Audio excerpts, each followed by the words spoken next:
तो आइए हम प्रारंभ करते हैं, ज्यादा समय न गंवाते हुए। कहां से शुरू करना है?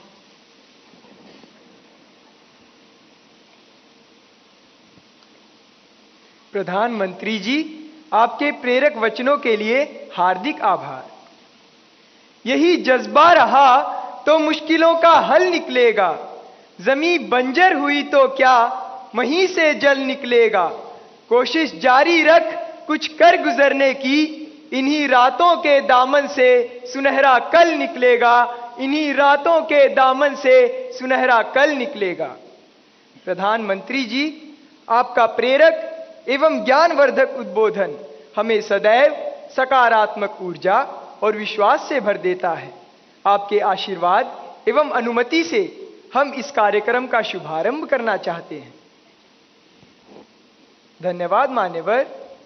प्रधानमंत्री जी, रक्षा, स्वास्थ्य और पर्यटन के क्षेत्र में भारत के सहयोगी अरब देश ओमान स्थित इंडियन स्कूल धारसेट की छात्रा डानिया शबू हमसे ऑनलाइन जुड़ रही है और आपसे एक प्रश्न पूछना चाहती है। डानिया, कृपया अपना प्रश्न पूछिए। Respected Prime Minister, I am Dania Shabu Varghese of Class 10 from Indian School Darset, Oman. My question is, how do cultural and societal expectations contribute to the pressure students feel during examinations, and how can these external influences be addressed? Thank you. धन्यवाद Dania.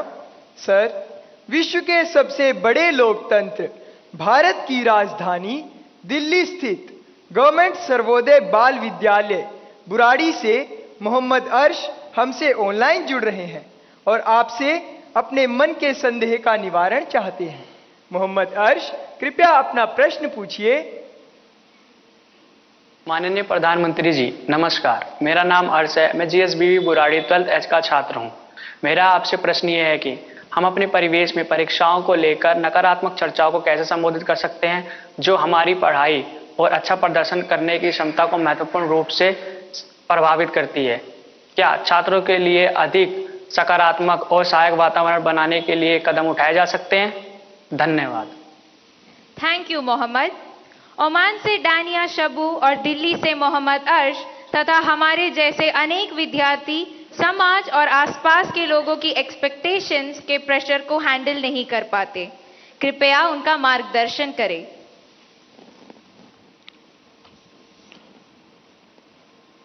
शायद मुझे बताया गया कि ये परीक्षा पे चर्चा का 7वां एपिसोड है और जितना मुझे याद है, मैंने देखा है कि ये प्रश्न हर बार आया है और अलग अलग तरीके से आया है। इसका मतलब ये है कि 7 साल में 7 अलग अलग बैचेज इस परिस्थितियों से गुजरी है और हर नई बैच को भी इन्हीं समस्याओं का सामना करना पड़ रहा है। अब विद्यार्थियों की बैच तो बदलती है, लेकिन टीचर की बैच इतनी जल्दी बदलती नहीं है। अगर टीचर्स ने इन अब तक जितने मेरे एपिसोड हुए हैं उसमें मैंने इन बातों का जो वर्णन किया है, अगर उसका कुछ न कुछ उन्होंने अपने स्कूल में एड्रेस किया हो तो शायद हम इस समस्या को धीरे धीरे कम कर सकते हैं। उसी प्रकार से हर परिवार में ज्यादातर हो सकता है बड़े बेटे ने या बेटी ने पहले एक आध बार ये ट्रायल हुआ हो, लेकिन उनके लिए ज्यादा एक्सपीरियंस नहीं है। लेकिन हर मां बाप ने किसी न किसी रूप में इस समस्या को जरूर अनुभव किया है। अब सवाल यह है कि इसका समाधान क्या हो। हम ये तो नहीं कह सकते भाई स्विच ऑफ, प्रेशर बंद, ऐसा तो नहीं कर सकते। तो हमने अपने आप को एक तो किसी भी प्रकार के प्रेशर को झेलने के लिए सामर्थ्यवान बनाना चाहिए। रोते बैठना नहीं चाहिए।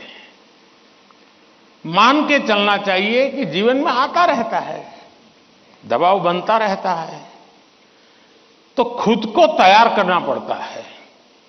अब जैसे कभी आप उस स्थान पे जाते हैं जहां ठंड ज्यादा है और आप किसी गर्म इलाके में रहते हैं, तो आप मन को तैयार करते हैं कि आज अब मुझे 3-4 दिन के बाद ऐसे इलाके में जाना है जहां ठंड ज्यादा है। तो मन से आप तैयार करते हैं, तो धीरे धीरे वह लगता है, पहुंचने के बाद कभी लगता है यार मैंने तो सोचा था उससे तो ठंड कम है, क्योंकि आपने मन से तय कर लिया है। और इसलिए आप टेम्परेचर कितना है कितना नहीं वो देखने की जरूरत नहीं पड़ती, आपका मन तैयार हो जाता है। वैसे ही दबाव को हमने अपने तरीके से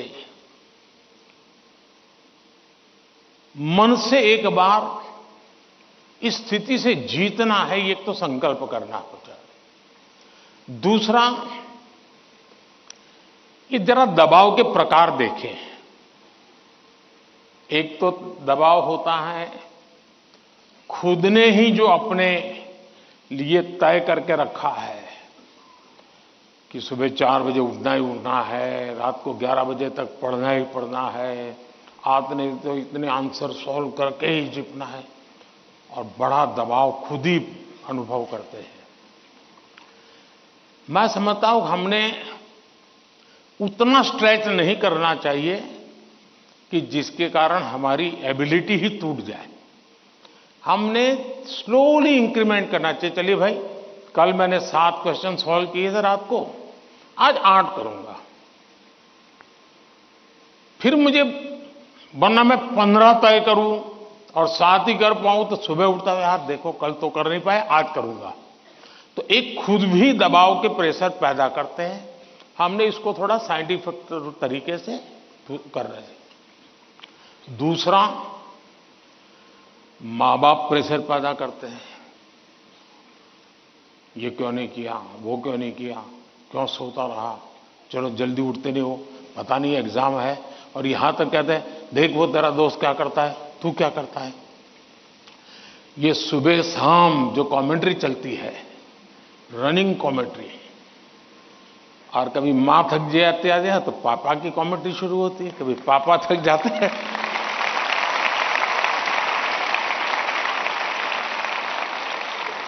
तो बड़े भाई की कमेंट्री शुरू हो जाती है, और वो अगर कम पढ़ता है तो स्कूल में टीचर की। फिर या तो कुछ लोग ऐसे हैं जाओ तुमको जो करना है कर लो, मैं अपना ऐसे ही रहूंगा। कुछ लोग इसे सिंसियर लेते हैं, लेकिन ये दबाव का दूसरा प्रकार है। तीसरा ऐसा भी होता है कि जिसमें कारण कुछ नहीं, समझ का अभाव है, और बिना कारण उसको हम संकट मान लेते हैं। जब एक्चुअली करते हैं तो लगता है नहीं यार इतना मुश्किल नहीं था, मैंने बेकार में दबाव झेलता रहा। तो मुझे लगता है कि एक तो इनको पूरे परिवार ने, टीचर ने, सबने मिलकर के एड्रेस करना होगा। सिर्फ स्टूडेंट एड्रेस कर लेगा, सिर्फ पेरेंट्स एड्रेस कर लेंगे, इतने से बात बननी नहीं है। और मैं मानता हूं कि ये लगातार परिवारों में भी बातचीत होती रहनी चाहिए। हर परिवार ऐसे स्थितियों में कैसे हैंडल करता है उसकी चर्चाएं होनी चाहिए। उसकी एक सिस्टमेटिक थियरी के बजाय हमने धीरे धीरे चीजों को इवॉल्व करना चाहिए। अगर ये इवॉल्व करते हैं तो मुझे पक्का विश्वास है कि हम इन चीजों से बाहर निकल के आते हैं। धन्यवाद।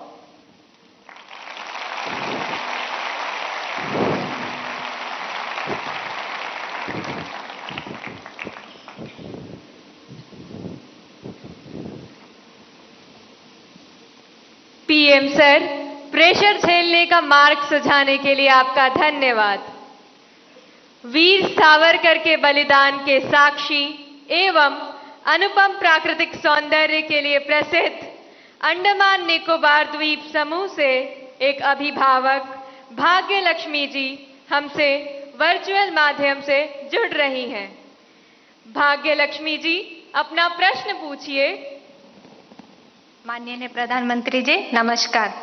एक अभिभावक होने के नाते मेरा आपसे सवाल है कि छात्रा पर जो पीर प्रेशर रहता है, जो कि एक तरह से दोस्ती की सुंदरता छीन लेता है और छात्राओं को अपने ही दोस्तों के साथ प्रतिस्पर्धा करा देता है, उस पर आपकी क्या राय है? कृपया मुझे समाधान दें। धन्यवाद। धन्यवाद भाग्य लक्ष्मी जी। विश्व को सत्य, अहिंसा और धर्म की त्रिमूर्ति प्रदान करने वाली भूमि गुजरात स्थित पंचमहल के जवाहर नवोदय विद्यालय की छात्रा दृष्टि चौहान प्रधानमंत्री जी आपसे अपनी समस्या का हल जानना चाहती हैं। दृष्टि, कृपया अपना प्रश्न पूछिए। माननीय प्रधानमंत्री जी नमस्कार। मैं दृष्टि चौहान जवाहर नवोदय विद्यालय पंचमहल में कक्षा 6 की छात्रा हूँ। मेरा आपसे यह प्रश्न है कि कभी कभी परीक्षा के प्रतिस्पर्धी माहौल में दोस्तों के साथ प्रतिस्पर्धा भी अधिक दबाव पैदा करती है। कृपया सुझाव दें कि इससे कैसे बचा जा सकता है। आप मुझे इस पर अपना मार्गदर्शन प्रदान करें। धन्यवाद सर। धन्यवाद दृष्टि। नेचुरल ब्यूटी से भरपूर, बारिश की पहली बूंदों से भीगने वाला राज्य केरल में स्थित केंद्रीय विद्यालय क्रमांक 1 कालीकट से स्वाति दिलीप हमसे ऑनलाइन जुड़ रही हैं और आपसे अपना प्रश्न पूछना चाहती हैं। स्वाति, कृपया अपना प्रश्न पूछिए। Namaskar, Honorable Prime Minister, sir. I am Swati Dilip, a class 11 student from PM Sri Kendriya Vidyalaya No. 1 Calicut of Ernakulam region. Sir, could you please guide us on how, in this competitive world, we can avoid unhealthy and unnecessary competition and also how to not take peer pressure into our heads? Thank you, sir. धन्यवाद स्वाति। प्रधानमंत्री जी, कृपया भाग्य लक्ष्मी जी, दृष्टि और स्वाति द्वारा पूछे गए प्रश्नों में पीयर प्रेशर और कंपटीशन से होने वाली चिंता तथा इसके कारण रिश्तों में आने वाली कड़वाहट से कैसे बचें, कृपया मार्गदर्शन कीजिए।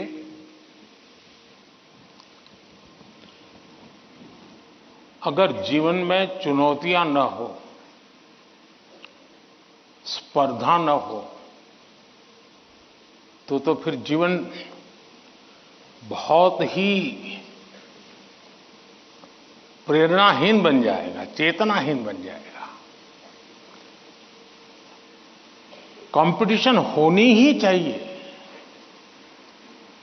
लेकिन जैसे एक सवाल में पूछा कालीकट से बच्ची ने, हेल्दी कंपटीशन, इसलिए कंपटीशन हेल्दी होना चाहिए। अब आपका जो सवाल है वो जरा डेंजर है और वो मुझे चिंता कराता है। शायद मुझे भी इस परीक्षा पे, चर्चा पे इस प्रकार का सवाल पहली बार आया है। देखिए, कभी कभी इस प्रवृत्ति का जहर, ये बीज पारिवारिक वातावरण में ही बो दिया जाता है। घर में भी माँ बाप, दो बच्चे हैं तो दोनों के बीच में कभी एक के लिए अच्छा बोलेंगे, कभी दूसरे के लिए।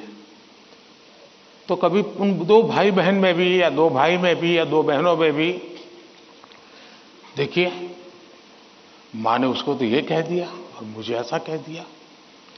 एक इस प्रकार की विकृत स्पर्धा का भाव जाने अनजाने में परिवार के रोजमर्रा के जीवन में बो दिया जाता है। और इसलिए मेरी सभी पेरेंट्स से आग्रह है कि कृपा करके बच्चों की इस प्रकार की कंपैरिजन, अपने ही संतानों की ऐसी कंपैरिजन मत कीजिए। उसके अंदर एक द्वेष का भाव पैदा कर देते हैं और वो परिवार में भी कभी न कभी लंबे समय के बाद वो बीज एक बहुत बड़ा जहरीला वृक्ष बन जाता है। उसी प्रकार से मैंने बहुत पहले एक वीडियो देखा था शायद आप लोगों ने भी देखा होगा, कुछ दिव्यांग बच्चे उनकी एक कंपटीशन में सब दौड़ रहे हैं।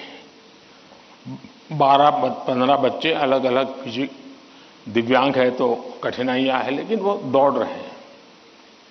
इतने में एक बच्चा गिर जाता है। अब ज्यादा बुद्धिमान लोग होते तो क्या करते? वाह, ये तो गया, चलो यार एक तो स्पर्धा में कम हो गया। लेकिन उन बच्चों ने क्या किया? सबके सब जो आगे चले गए थे वो भी पीछे आए, जो दौड़ रहे थे वो भी रुक गए। पहले उन सब ने उसको खड़ा किया और फिर दौड़ना शुरू किया।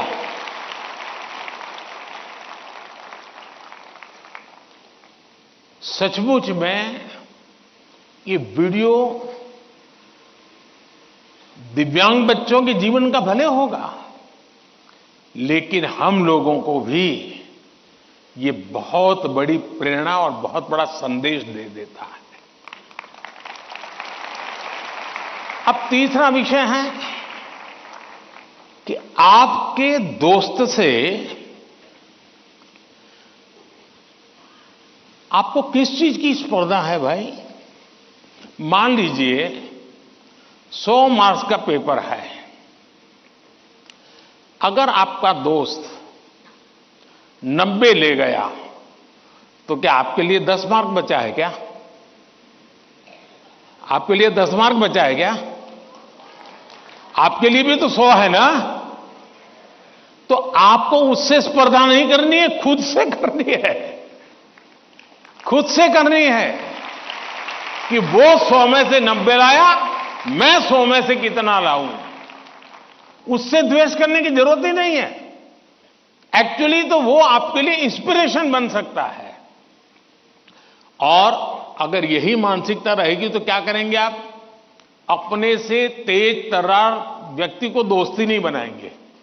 आप ऐसे जिसकी कुछ चलती नहीं बाजार में, उसी को दोस्त बनाएंगे और खुद बड़े ठेकेदार बन के घूमते रहोगे। सचमुच में तो हमसे प्रतिभावान दोस्त ढूंढने चाहिए। हमने जितने ज्यादा प्रतिभावान दोस्त मिलते उतना हमारा भी तो काम बढ़ता है, हमारा स्पिरिट भी तो बढ़ता है। और इसलिए कभी भी हमने इस प्रकार का ईर्ष्या भाव कतई ही अपने मन में नहीं आने देना चाहिए। और तीसरा, मां बाप के लिए भी बहुत बड़ा चिंता का विषय है। मां बाप हर बार अपने बच्चों को कोसते रहे, देख तू खेलता रहता है, देख वो किताबें पढ़ता है, तू ये करता रहता है, देख वो पढ़ता है। यानी वो भी हमेशा उसी का उदाहरण देते हैं। तो फिर आपके दिमाग में भी यही एक मानदंड बन जाता है। कृपा करके मां बाप इन चीजों से बचे। कभी कभी तो मैंने देखा है कि जो मां बाप अपने जीवन में ज्यादा सफल नहीं हुए हैं, जिनको अपने पराक्रम, अपनी सफलताएं, अपनी सिद्धियों के विषय में दुनिया को कुछ कहने को नहीं है, बताने को नहीं है, तो वे अपने बच्चों का रिपोर्ट कार्ड ही अपना विजिटिंग कार्ड बना देते हैं। किसी को मिलेंगे, अपने बच्चे की कथा सुनाएंगे। अब ये जो नेचर है वो भी एक प्रकार से बच्चे के मन में एक ऐसा भाव भर देता है कि मैं तो सब कुछ हूं, अब मुझे कुछ करने की जरूरत नहीं है। वो भी बहुत नुकसान करता है। सचमुच में तो हमें अपने दोस्त में से ईर्ष्या भाव के बजाय उसके सामर्थ्य को ढूंढने का प्रयास करना चाहिए। उसके अंदर अगर मैथमेटिक्स में एक्सपर्टाइज है, मेरी कम है, मेरे टीचर से ज्यादा अगर मेरा दोस्त मुझे मैथमेटिक्स में मदद करेगा तो वो मेरी साइकी समझ करके करेगा और हो सकता है मैं भी उसी की तरह मैथमेटिक्स में आगे जाऊंगा।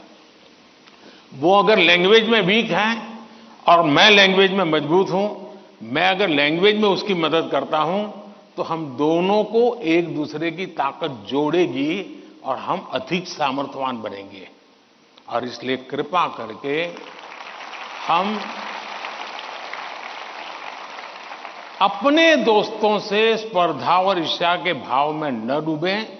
और मैंने तो ऐसे लोग देखे हैं कि खुद फेल हो जाए, लेकिन अगर दोस्त सफल हुआ है तो मिठाई वो बांटता है। मैंने ऐसे भी दोस्त देखे हैं कि जो बहुत अच्छे नंबर से आए हैं, लेकिन दोस्त नहीं आया, इसलिए उसने अपने घर में पार्टी नहीं की, फेस्टिवल नहीं मनाया। क्यों? मेरा दोस्त पीछे रह गया। ऐसे भी तो दोस्त होते हैं। और क्या दोस्ती लेन देन का खेल है क्या? जी नहीं, दोस्ती ये लेन देन का खेल नहीं है।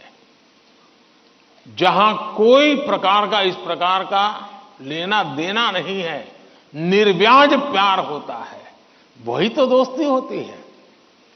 और ये जो दोस्ती होती ना, वो स्कूले छोड़िए, जिंदगी भर आपके साथ रहती है। और इसलिए कृपा करके दोस्त हमसे ज्यादा तेजस्वी तपस्वी हमें चुनने चाहिए और हमेशा उनसे सीखने का प्रयास करना चाहिए। धन्यवाद।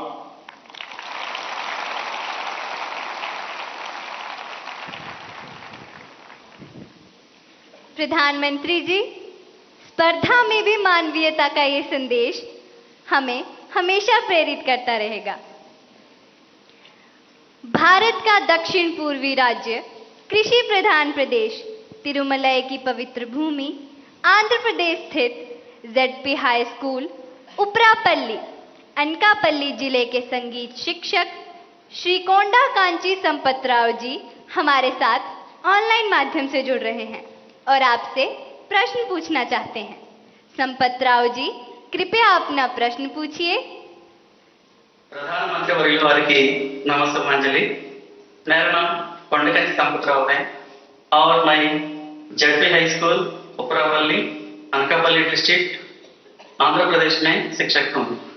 सर, मेरा आपसे यह प्रश्न है कि एक शिक्षक के रूप में मैं किन तरीकों से अपने छात्रों को परीक्षा देने में तनाव मुक्त बनाने में मदद कर सकता हूं? कृपया इस पर मेरा मार्गदर्शन कीजिए। धन्यवाद। धन्यवाद सर।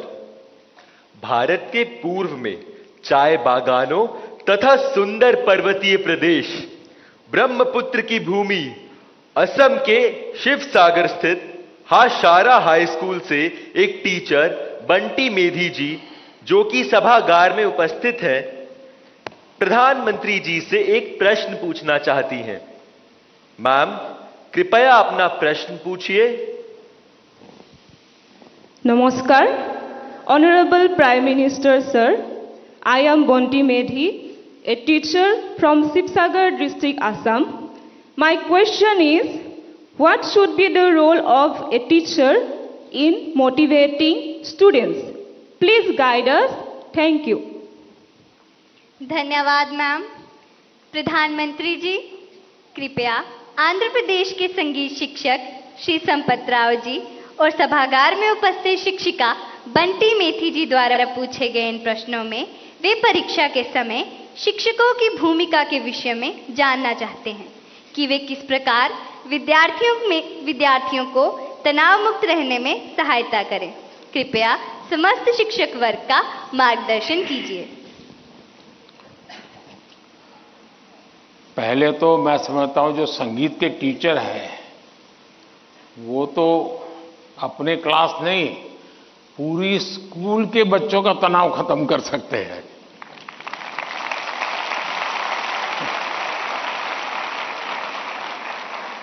संगीत में वो सामर्थ्य है। हाँ, अगर हम कान बंद कर करके संगीत में बैठे हैं, कभी कभी ऐसा होता है कि हम होते हैं, संगीत बज तो रहा है लेकिन हम कहीं और होते हैं और इसलिए हम उसका आनंद अनुभव नहीं कर पाते हैं। मैं समझता हूं कि किसी भी टीचर के मन में जब ये विचार आता है कि मैं स्टूडेंट के इस तनाव को कैसे दूर करूं, मैं हो सकता है मैं गलत हूं, लेकिन शायद मुझे लगता है कि टीचर के मन में परीक्षा का कालखंड है। अगर टीचर और स्टूडेंट का नाता परीक्षा के कालखंड का है तो सबसे पहले वो नाता करेक्ट करना चाहिए। आपका स्टूडेंट्स के साथ नाता जैसे ही आप पहले दिन, वर्ष के प्रारंभ में पहले ही दिन क्लासरूम में एंटर करते हैं, उसी दिन से एग्जाम आने तक आपका नाता निरंतर बढ़ते रहना चाहिए। तो शायद परीक्षा के दिनों में तनाव की नौबत ही नहीं आएगी।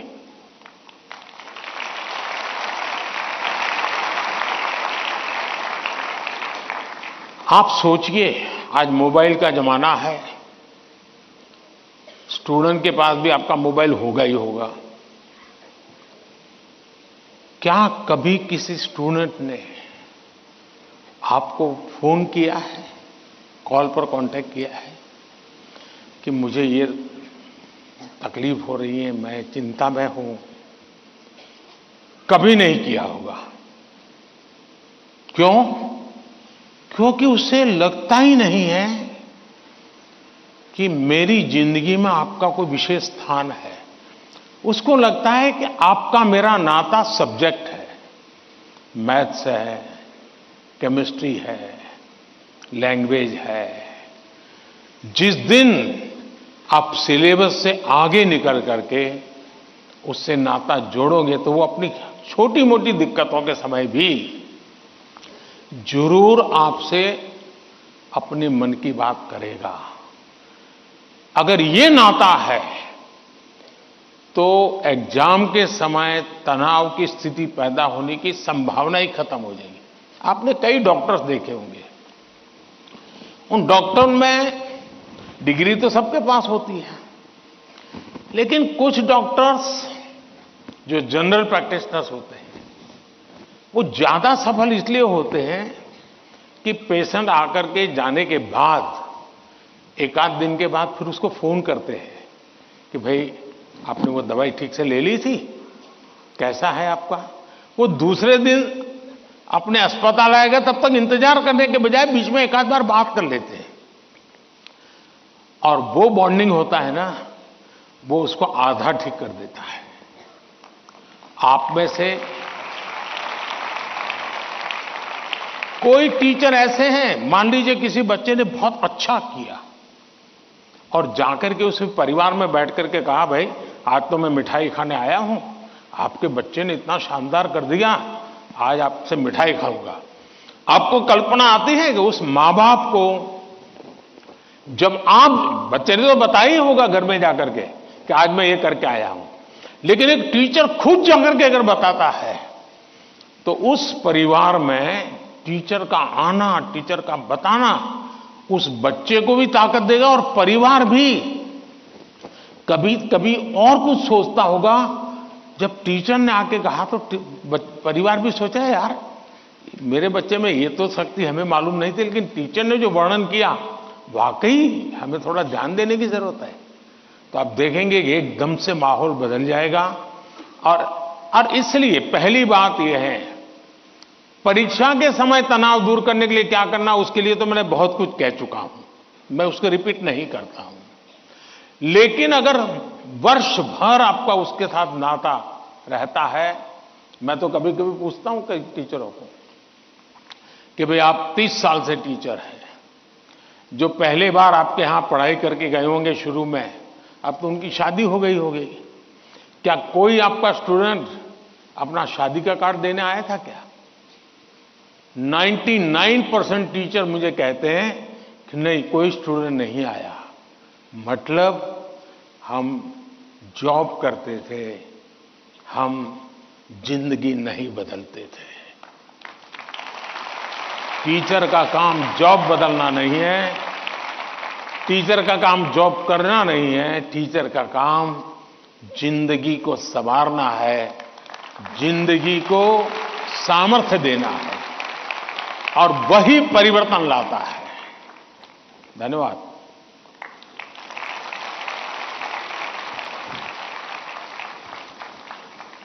शिक्षक एवं शिष्य के संबंधों में आपसी विश्वास महत्वपूर्ण है। हमें नया दृष्टिकोण देने के लिए धन्यवाद। अद्भुत जनजातीय संस्कृति को समेटे पूर्वोत्तर भारत के राज्य त्रिपुरा के प्रणवानंद विद्या मंदिर पश्चिम त्रिपुरा की छात्रा आद्रिता चक्रवर्ती हमसे ऑनलाइन जुड़ रही हैं तथा परीक्षा के तनाव से मुक्ति हेतु माननीय प्रधानमंत्री जी से अपनी समस्या का समाधान चाहती हैं। आद्रिता, कृपया अपना प्रश्न पूछिए। नमस्कार माननीय प्रधानमंत्री महोदय, मेरा नाम आद्रिता चक्रवर्ती है। मैं प्रणवानंद विद्या मंदिर पश्चिम त्रिपुरा में कक्षा 12वीं की छात्रा हूँ। मेरा आपसे यही प्रश्न है कि पेपर खत्म होने के आखिरी कुछ मिनटों में मैं घबरा जाती हूँ और मेरा लिखावट भी बिगड़ जाती है। मैं इस स्थिति से कैसे निपटूं? मुझे इसका समाधान दीजिए। धन्यवाद श्रीमान। Thank you Adrita. प्राकृतिक संसाधनों से भरपूर दान का कटोरा के रूप में प्रसिद्ध राज्य छत्तीसगढ़ स्थित जवाहर नवोदय विद्यालय करब कांकेर के छात्र शेख तैफुर रहमान ऑनलाइन माध्यम से जुड़ रहे हैं तथा परीक्षा के तनाव से मुक्ति के लिए मार्गदर्शन चाहते हैं। तैफुर रहमान, कृपया अपना प्रश्न पूछिए। प्रधानमंत्री महोदय नमस्कार, मेरा नाम शेख तैफुर रहमान है। मैं पीएम श्री जवाहर नवोदय विद्यालय कांकेर छत्तीसगढ़ का छात्र हूँ। मान्यवर, परीक्षा के दौरान अधिकांश छात्र घबराहट महसूस करते हैं जिसके कारण वे मूर्खतापूर्ण गलतियां कर बैठते हैं, जैसे कि प्रश्नों को सही ढंग से ना पढ़ना आदि।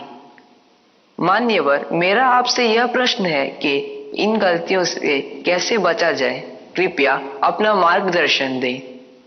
धन्यवाद। शुक्रिया तैफुर। उड़ीसा आदर्श विद्यालय कटक से हमारे बीच इस सभागार में एक छात्रा राजलक्ष्मी आचार्य मौजूद है। वे प्रधानमंत्री जी से प्रश्न पूछना चाहती हैं। राजलक्ष्मी, कृपया अपना प्रश्न पूछिए। ऑनरेबल प्राइम मिनिस्टर, जय Jagannath.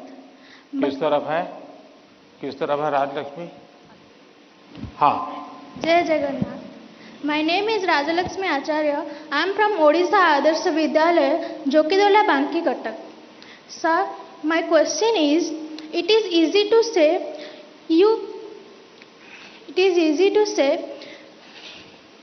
you face exam with a cool mind, but in exam hall the situation is so scary, like don't move, look straight and so on. Then how can it be so cool? Thank you sir. धन्यवाद राजलक्ष्मी। प्रधानमंत्री जी, आद्रिता, तैफुर और राजलक्ष्मी और इनके जैसे अनेक विद्यार्थियों द्वारा परीक्षा पे चर्चा के पिछले सभी संस्करणों में प्राय यह प्रश्न पूछा जाता रहा है और अब भी ये प्रश्न कुछ विद्यार्थियों के चिंता का कारण बना हुआ है कि वे परीक्षा के दौरान होने वाले तनाव का सामना कैसे करें। कृपया इनका मार्गदर्शन कीजिए। घूम फिर करके फिर तनाव आ गया। अब ये तनाव से मुक्ति कैसे हो? आप देखिए कैसी गलती होती है। कुछ गलतियां यानी रोजमर्रा की हम थोड़ा ऑब्जर्व करें तो पता चलेगा। कुछ गलतियां पेरेंट्स का अति उत्साह कर देता है, कुछ गलतियां स्टूडेंट की अतिशय सिंसियरिटी कर देती है। बस समझता हूं इससे बचा जाए। जैसे मैंने देखा है कि कुछ माँ बाप को लगता है कि आज एग्जाम है तो बेटे को नई पेन ला करके दो, जरा कपड़े अच्छे पहना करके भेजो, तो उसका काफी समय तो उसमें एडजस्ट होने में ही जाता है। शर्ट ठीक है कि नहीं है, यूनिफॉर्म ठीक पहना है कि नहीं पहना है। माँ बाप से मेरा आग्रह है, जो पेन रोज उपयोग करता है ना वही दीजिए आप। या वहां पेन दिखाने थोड़ा जा रहा है वो। और परीक्षा के समय किसी को फुर्सत नहीं है, आपका बच्चा नया पहन करके आया, पुराना पहन के आया है। तो ये साइकी उनको बाहर आना चाहिए। दूसरा, कुछ ऐसी चीजें खिला करके भेजेंगे, तुझे एग्जाम है ये खा के जाओ, एग्जाम है ये खा के जाओ, तो उसको और मुसीबत होती है, जिसका वो कंफर्ट नहीं है। आवश्यकता से अधिक उस दिन खाना, फिर मां कहे अरे तुम्हारा तो एग्जाम सेंटर इतना दूर है, तुम रात आते आते 7 बज जाएगा, ऐसा करो कुछ खा के जाओ, फिर कहेगी कुछ लेके जाओ। उसको वो रेजिस्ट करने लगता है, नहीं मैं नहीं ले जाऊंगा। वहीं से तनाव शुरू हो जाता है, घर से निकलने से पहले हो जाता है। तो मेरी सभी पेरेंट्स से अपेक्षा है और मेरा सुझाव है कि आप उसको अपनी मस्ती में जीने दीजिए।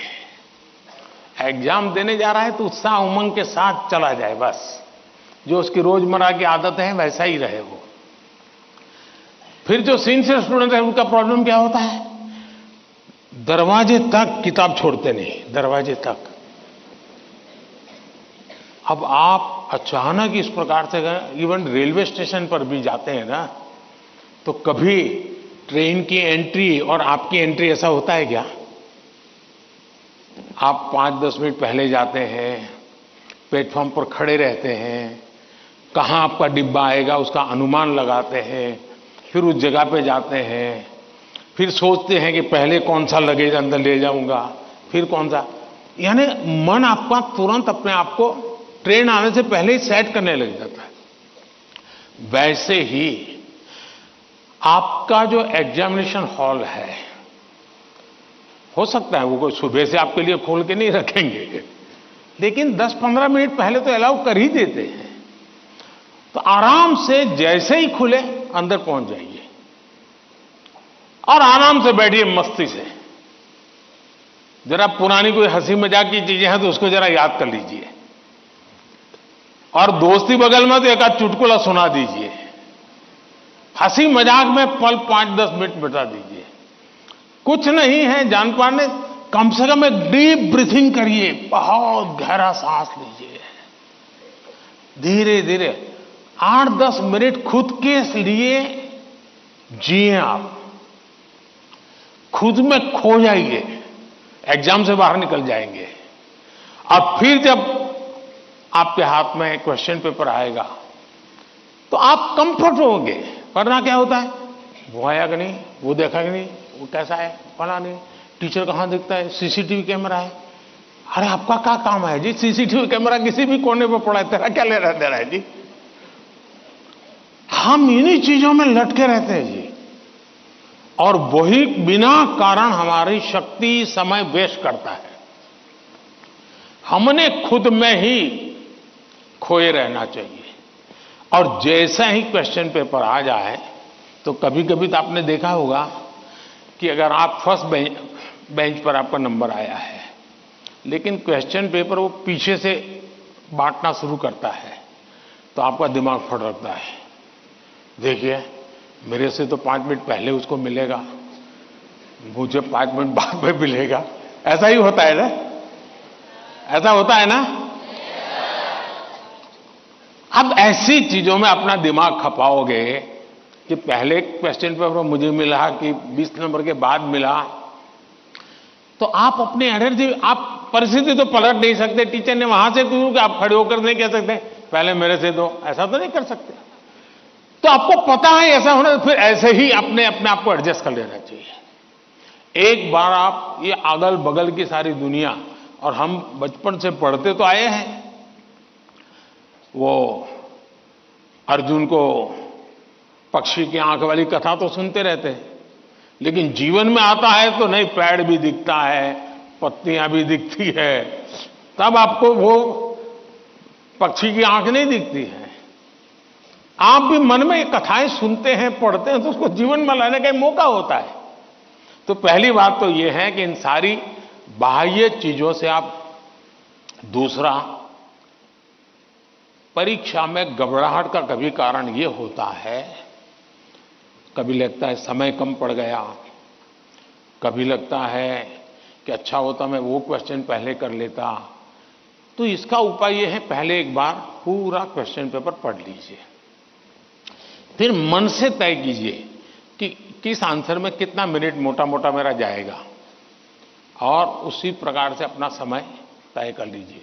अब खाना खाते हैं, आप खाने के लिए बैठते हैं, तो घड़ी देख करके थोड़े खाते, भाई 20 मिनट में खाना खाना है, तो खाते खाते आदत हो ही जाती है, हाँ भाई अब इतने में 20 मिनट भी हो गया और खाना भी हो गया।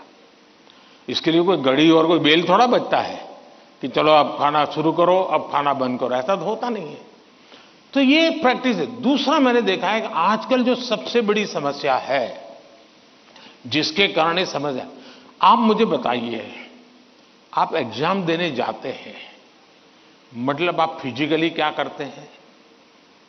आप फिजिकली पेन हाथ में पकड़ करके लिखते हैं, यही करते हैं ना। दिमाग अपना काम करता है, लेकिन आप क्या करते हैं? लिखते हैं। आज के युग में आईपैड के कारण, कंप्यूटर के कारण, मोबाइल के कारण मेरी लिखने की आदत धीरे धीरे कम हो गई है। जबकि एग्जाम में लिखना होता है, इसका मतलब हुआ कि मुझे अगर एग्जाम के लिए तैयार करना है तो मुझे अपने आप को लिखने के लिए भी तैयार करना है। आजकल बहुत कम लोग हैं जिनको लिखने की आदत है, और इसलिए डेली जितना समय आप अपने पठन पाठन में लगाते हैं स्कूल के बाद, उसका मिनिमम 50% टाइम आप खुद अपनी नोटबुक के अंदर कुछ न कुछ लिखेंगे।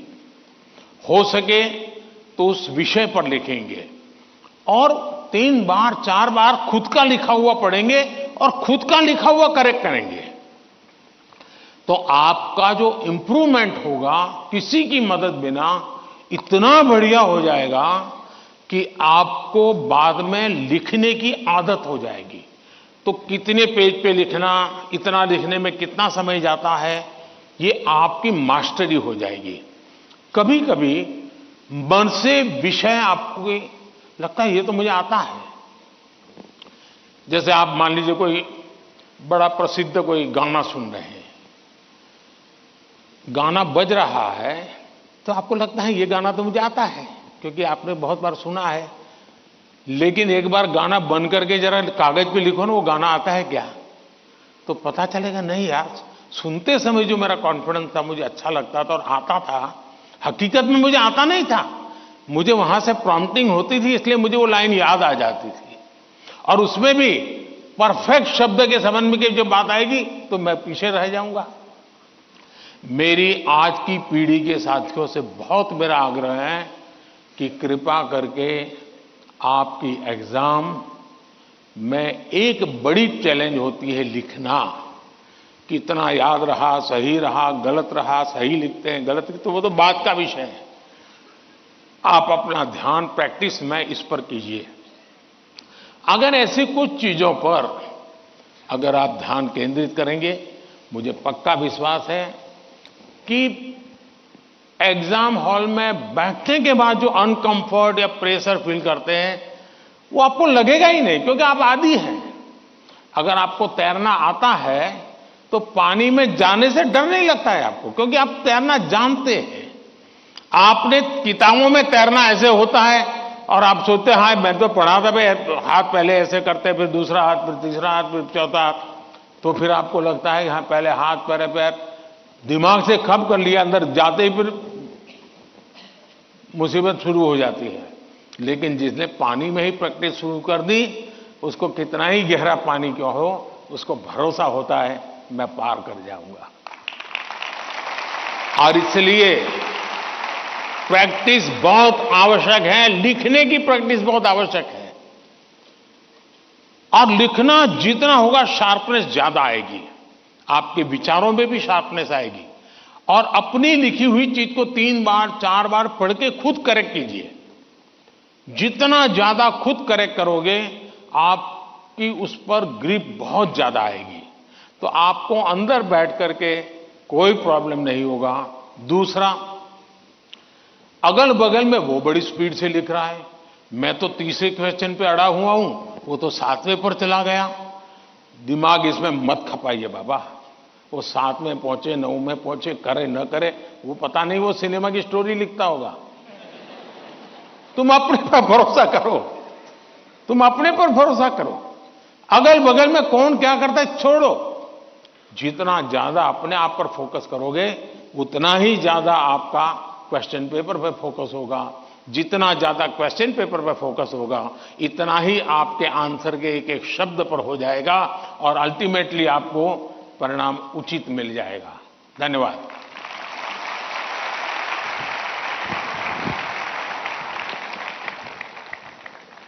धन्यवाद पीएम सर। तनाव प्रबंधन का ये सूत्र जीवन भर हमें प्रेरित करेगा। प्रधानमंत्री जी, राजसमंद राजस्थान के छात्र धीरज सुथार, जो कि government senior secondary school Kundwa में पढ़ते हैं, हमारे बीच इस हॉल में मौजूद हैं और आपसे प्रश्न पूछना चाहते हैं।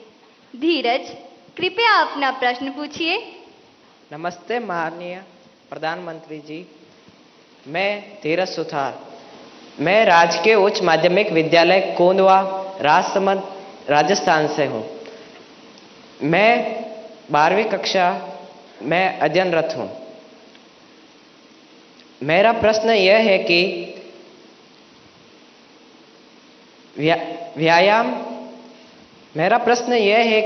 व्यायाम के साथ साथ पढ़ाई को कैसे मैनेज करें, क्योंकि शारीरिक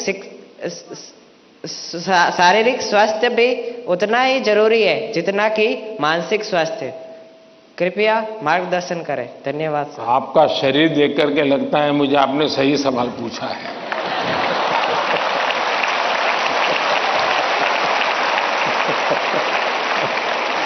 और आपकी ये चिंता भी सही होगी।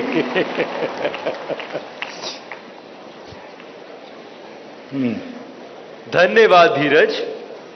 अपनी सांस्कृतिक परंपरा और बर्फीली चोटियों पर तैनात सेना के जाबाजों के शौर्य के लिए विख्यात उत्तर भारत के प्रमुख केंद्र शासित प्रदेश लद्दाख के पीएम श्री केंद्रीय विद्यालय कारगिल की छात्रा नजमा खातून हमसे ऑनलाइन माध्यम से जुड़ रही हैं और प्रधानमंत्री जी आपसे प्रश्न पूछना चाहती हैं। नजमा, कृपया अपना प्रश्न पूछिए। माननीय प्रधानमंत्री जी नमस्कार, मेरा नाम नजमा खातून है। मैं पीएम श्री केंद्रीय विद्यालय कारगिल लद्दाख में पढ़ती हूँ। मैं कक्षा 10वीं की छात्र हूँ। मेरा आपसे प्रश्न यह है कि परीक्षा की तैयारी और स्वस्थ जीवन शैली बनाए रखने के बीच संतुलन कैसे बना सकते हैं। धन्यवाद। शुक्रिया नजमा।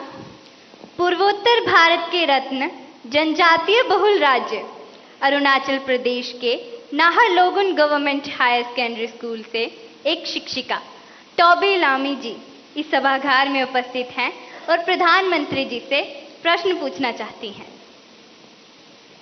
नमस्कार माननीय प्रधानमंत्री जी, मेरा नाम तोबी लोमी है। मैं एक शिक्षिका हूँ। मैं government higher secondary school Naharlagun Arunachal Pradesh से आई हूँ। मेरा प्रश्न है, विद्यार्थी खेल कूद नहीं बल्कि पढ़ाई में मुख्य रूप से क्या और कैसे ध्यान केंद्रित कर सकते हैं। कृपया मार्गदर्शन करें। धन्यवाद सर। धन्यवाद मैम। प्रधानमंत्री जी, धीरज, नजमा और तोबी जी पढ़ाई और हेल्दी लाइफ में सामंजस्य कैसे स्थापित करें, इस विषय पर आपका मार्गदर्शन चाहते हैं।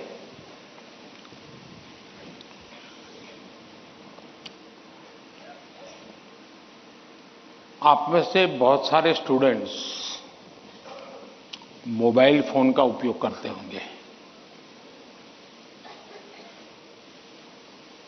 और कुछ लोग होंगे शायद उनको घंटों तक मोबाइल फोन की आदत हो गई होगी। लेकिन क्या कभी ऐसा विचार आया मन में कि नहीं मैं रिचार्जिंग में फोन रखूंगा तो मेरा मोबाइल का उपयोग कम हो जाएगा, इसलिए रिचार्जिंग नहीं करूंगा। अगर रिचार्जिंग नहीं करूंगा तो मोबाइल काम करेगा क्या? करेगा क्या? तो मोबाइल जैसी चीज जो रोजमर्रा देखते हैं उसको भी चार्जिंग करना पड़ता है, नहीं करना पड़ता है? अरे जवाब तो दीजिए। रिचार्ज करना पड़ता है, नहीं करना पड़ता है? अगर मोबाइल को करना पड़ता है तो ये बॉडी को करना चाहिए कि नहीं करना चाहिए?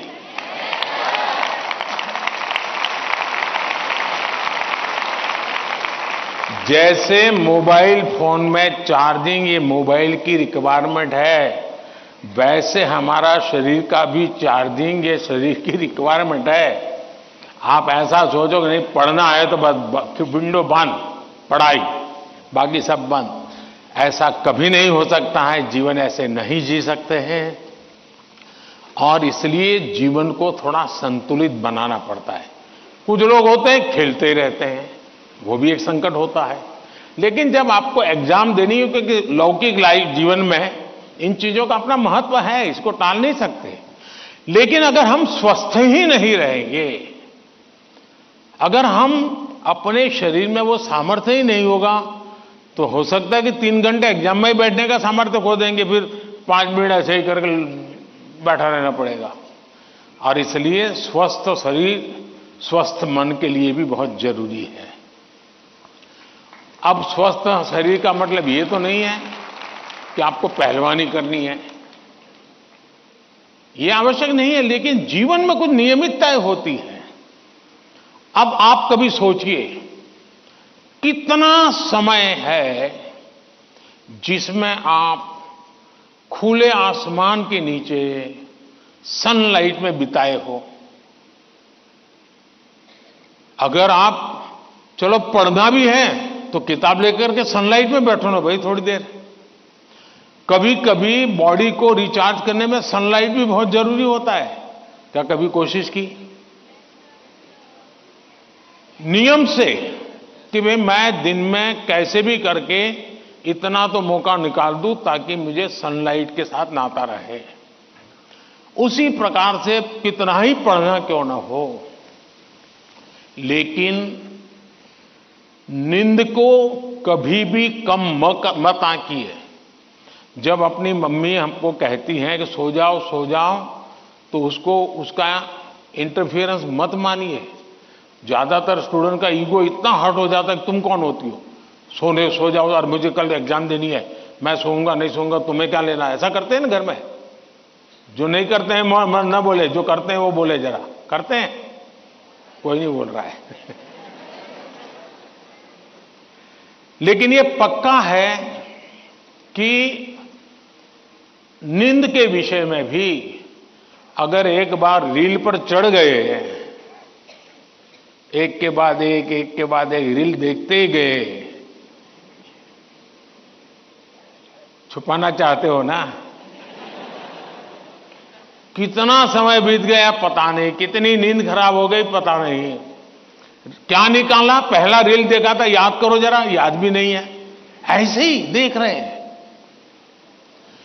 ऐसे हम नींद को बहुत कम आंकते हैं। आज आधुनिक हेल्थ साइंस जो है वो नींद को बहुत तवज्जो देता है। आप आवश्यक नींद लेते हैं कि नहीं लेते हैं, वो आपके स्वास्थ्य पर बहुत बड़ा महत्वपूर्ण है। आपको उस पर ध्यान केंद्रित करना चाहिए। इसका मतलब ये भी नहीं कि बस एग्जाम तो आती रहेगी। मोदी जी को मिला था, उसने कहा है सो जाओ। अभी यहां आर्टिस्टिक बोर्ड बनाओ और घर में घुसते ही लिखो सो जाओ, मम्मी पापा को दिखा दो सो जाओ। ऐसा तो नहीं करेंगे ना। कम नींद स्वास्थ्य के लिए अनुचित है। कुछ अपवाद लोग होते हैं जिनको उन्होंने अपने एक ऐसे स्टेज पर बॉडी को ले गए हैं, उनको शायद उससे बाहर होंगे। सामान्य मानवीय के जीवन के लिए अनुचित है।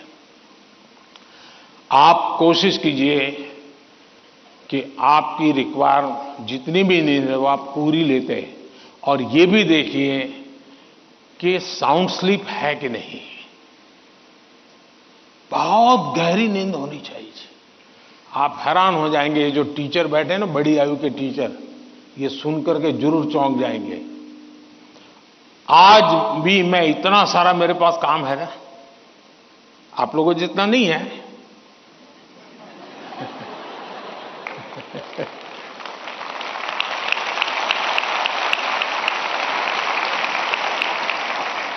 लेकिन 365 दिन कोई अपवाद नहीं, अगर मैं बिस्तर पे लेटा नहीं कि 30 सेकंड में डीप स्लीप की तरफ नहीं चला गया था, होता नहीं। 30 सेकंड लगता है मुझे। आप में से बहुत छोटी आयु के भी होंगे, कभी इधर कभी उधर, कभी उधर कभी उधर, फिर नींद आई तो आई। क्यों? मेरा बाकी जो जागृत अवस्था का समय है उसमें बहुत जागृत रहता हूं मैं। तो जब जागृत हूं तो पूरी तरह जागृत हूं, जब सोया हूं तो पूरी तरह सोया हूं। और वो बैलेंस, जो बड़ी आयु के लोग हो परेशान होते होंगे, हाँ यार हमें तो नींद ही नहीं आती, आधा घंटा तो ऐसे ही करवट बदलते रहते हैं, और ये आप अचीव कर सकते हैं। फिर एक विषय है न्यूट्रिशन, संतुलित आहार। और आप जिस उम्र में हैं उस उम्र में जिन चीजों की जरूरत है वो आपके आहार में है कि नहीं है।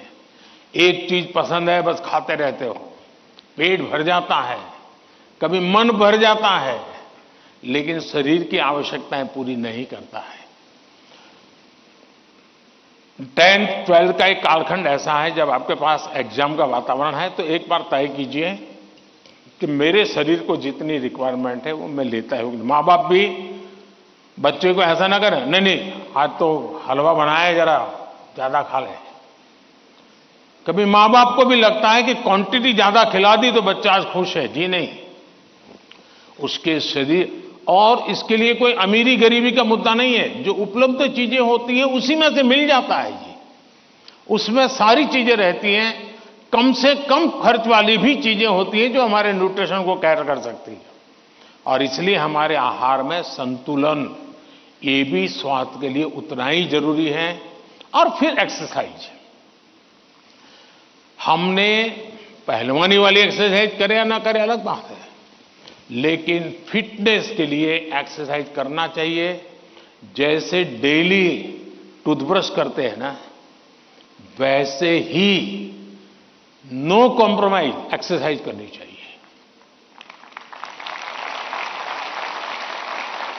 मैंने कुछ बच्चे ऐसे देखे हैं, वो छत पे चले जाते हैं, किताब लेके चलते हैं और पढ़ते रहते हैं, दोनों काम कर लेते हैं।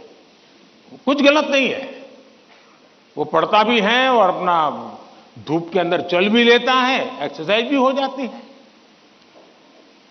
कोई न कोई ऐसा रास्ता निकालना चाहिए जिसमें आपकी फिजिकल एक्टिविटी होती रहे। 5 minute 10 minute dedicated physical activity करनी ही चाहिए। ज्यादा कर सकते तो अच्छी बात है। अगर इन चीजों को सहज रूप से आप लाएंगे, एग्जाम के तनाव के बीच सब कुछ इधर करेंगे वो नहीं करेंगे तो नहीं चलेगा। संतुलित करिए, आपको बहुत फायदा होगा। धन्यवाद।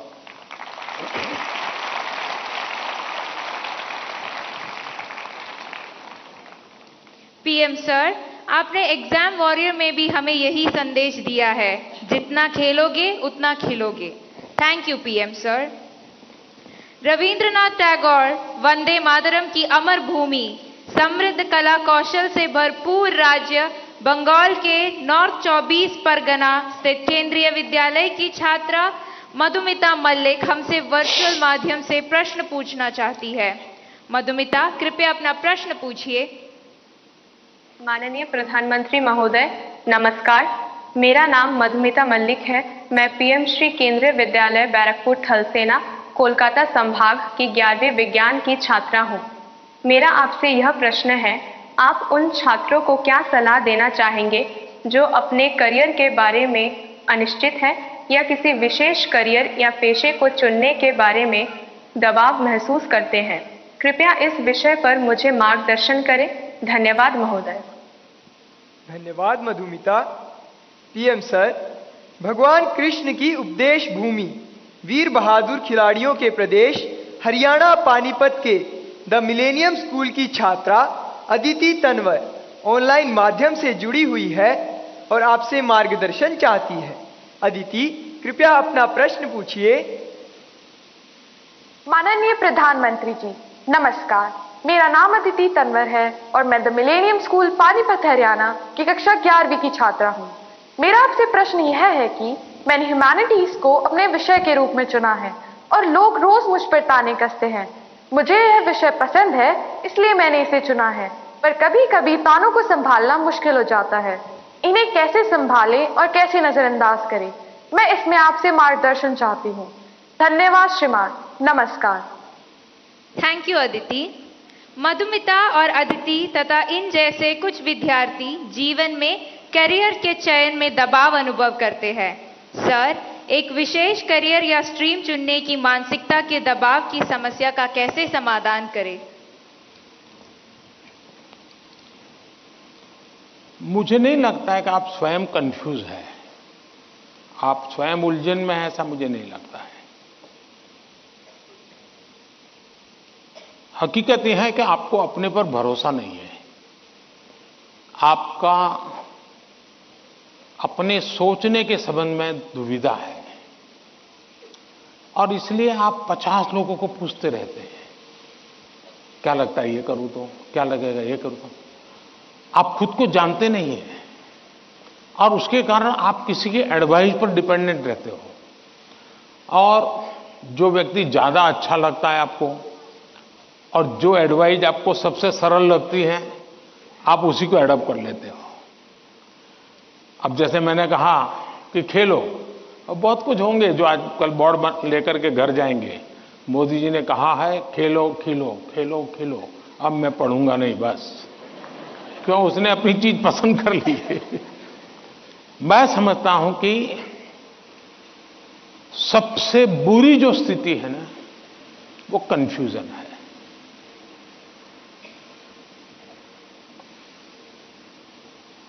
अनिर्णायकता है।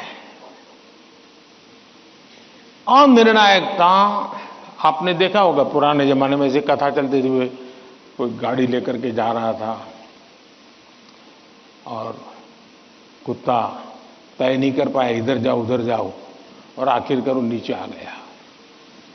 यही होता है, अगर उसको पता है कि मैं उधर चला जाऊं तो हो सकता है कि वो ड्राइवर भी उसको बचा ले, लेकिन इधर गया इधर गया इधर गया तो ड्राइवर कितना ही एक्सपर्ट होगा, नहीं बचा पाएगा।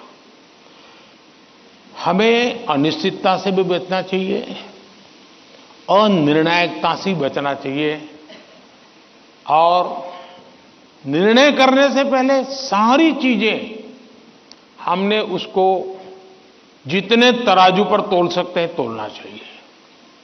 दूसरा, कभी कभी कुछ लोगों को लगता है कि फलानी चीज वैसी है, ठीक नहीं चीज। अब मुझे बताइए, स्वच्छता का विषय अगर प्रधानमंत्री के रूप में देखें तो बहुत मामूली विषय है कि नहीं है? बहुत मामूली विषय है कि नहीं है? कोई भी कहेगा यार पीएम को इतने सारे काम है, ये स्वच्छता स्वच्छता करता रहता है। लेकिन जब मैंने उसके अंदर अपना मन लगा दिया, हर बार मैंने उसको अपना एक महत्व का साधन बना दिया, आज स्वच्छता देश का प्राइम एजेंडा बन गया कि नहीं बन गया? स्वच्छता तो छोटा विषय था, लेकिन अगर मैं उससे जान मैंने भर दी तो वो बहुत बड़ा बन गया। इसलिए हम ये न सोचे, आपने देखा होगा, कल मैं पूरा तो पढ़ नहीं पाया लेकिन मेरा नजर गई कि किसी ने कहा है कि पिछले 10 साल में आर्ट और कल्चर के क्षेत्र में भारत का मार्केट 250 गुना बढ़ गया है। अब आज से पहले कोई पेंटिंग करता तो माँ बाप कहते पहले पढ़ाई करो, वैकेशन में पेंटिंग करना। उसको लगता ही नहीं था कि पेंटिंग भी जीवन में महत्व का विषय हो सकता है। और इसलिए हम किसी चीज को कम ना आके, हमारे में दम होगा तो हम उसको जान भर देंगे। हमारे में सामर्थ्य होना चाहिए और जो चीज हाथ में लें उसमें जी जान से जुड़ जाएं। हम आधे अधूरे यार उसने ये लिया, मैं ये लेता तो शायद अच्छा होता, उसने ये लिया, मैं ये लेता तो अच्छा होता। ये उलझन आपको बहुत संकटों में डाल सकती है। दूसरा विषय है कि आज नेशनल एजुकेशन पॉलिसी ने आपके लिए बहुत सुविधा कर दी है। आप एक क्षेत्र में बढ़ रहे हैं, लेकिन आपको कहा मन कर गया चलो एक और ट्रायल करना है, तो आप शिफ्ट कर सकते हैं, आपकी राह बदल सकते हैं, आपको किसी पर बंधे रहने की जरूरत नहीं है, आप अपने आप प्रगति कर सकते हैं। और इसलिए अब शिक्षा में भी बहुत, आज मैं भी एग्जीबिशन देख रहा था, मैं देख रहा था कि बच्चों की प्रतिभा जिस प्रकार से प्रकट हुई है, प्रभाव करने वाली है। सरकार का आईएनबी मिनिस्ट्री सरकार की योजनाओं को कम्युनिकेट करने के लिए जो करे, उससे ज्यादा मैंने देखा इन बच्चों ने बहुत अच्छा किया है। नारी शक्ति का महत्व इतने बढ़िया तरीके से रखा है। इसका मतलब यह हुआ कि किसी भी हालत में हमें निर्णायक होना ही चाहिए, और एक बार निर्णायक होने की आदत लग जाती है ना, फिर कंफ्यूजन नहीं रहता है। वरना तो आपने देखा होगा कि कभी हम रेस्टोरेंट में चले जाए परिवार के साथ, आप याद कीजिए, आप, मुझे तो वो मौका नहीं मिलता है लेकिन आपको मिलता होगा। रेस्टोरेंट में जाते होंगे, पहले आप सोचते होंगे मैं ये मंगवाऊंगा, फिर बगल वाले टेबल पर कुछ देखते हैं तो कहता है नहीं ये मंगवाऊंगा, फिर वो बैरा जो है कुछ और ट्रे में लेके जाकर दिखता है मुझे, यार ये कुछ और है, नहीं ये क्या है भाई, ये है, अच्छा मेरे वो 2 कैंसल, ये ले आओ। अब उसका कभी पेट ही नहीं भरेगा जी, उसको कभी संतोष नहीं होगा, और जिस डिश आएगी तो उसको लगेगा यार इसके बजाय वो पहले वाला ले लिया होता तो अच्छा होता। जो लोग रेस्टोरेंट के डाइनिंग टेबल पर निर्णय नहीं कर पाते हैं, वो कभी रेस्टोरेंट का या खाने का आनंद नहीं ले सकते हैं। आपको निर्णायक बनना पड़ता है।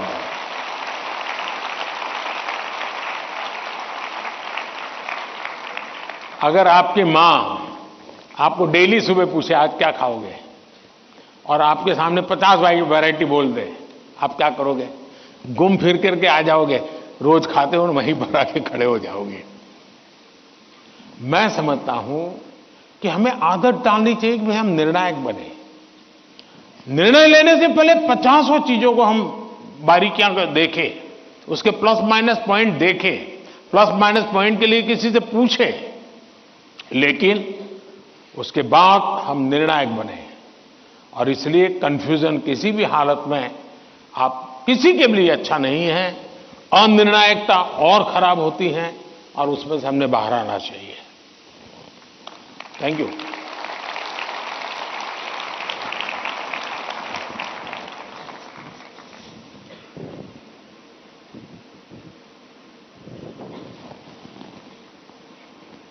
सर, निर्णय की स्पष्टता में ही सफलता निहित है। आपका यह कथन सदा याद रहेगा। धन्यवाद।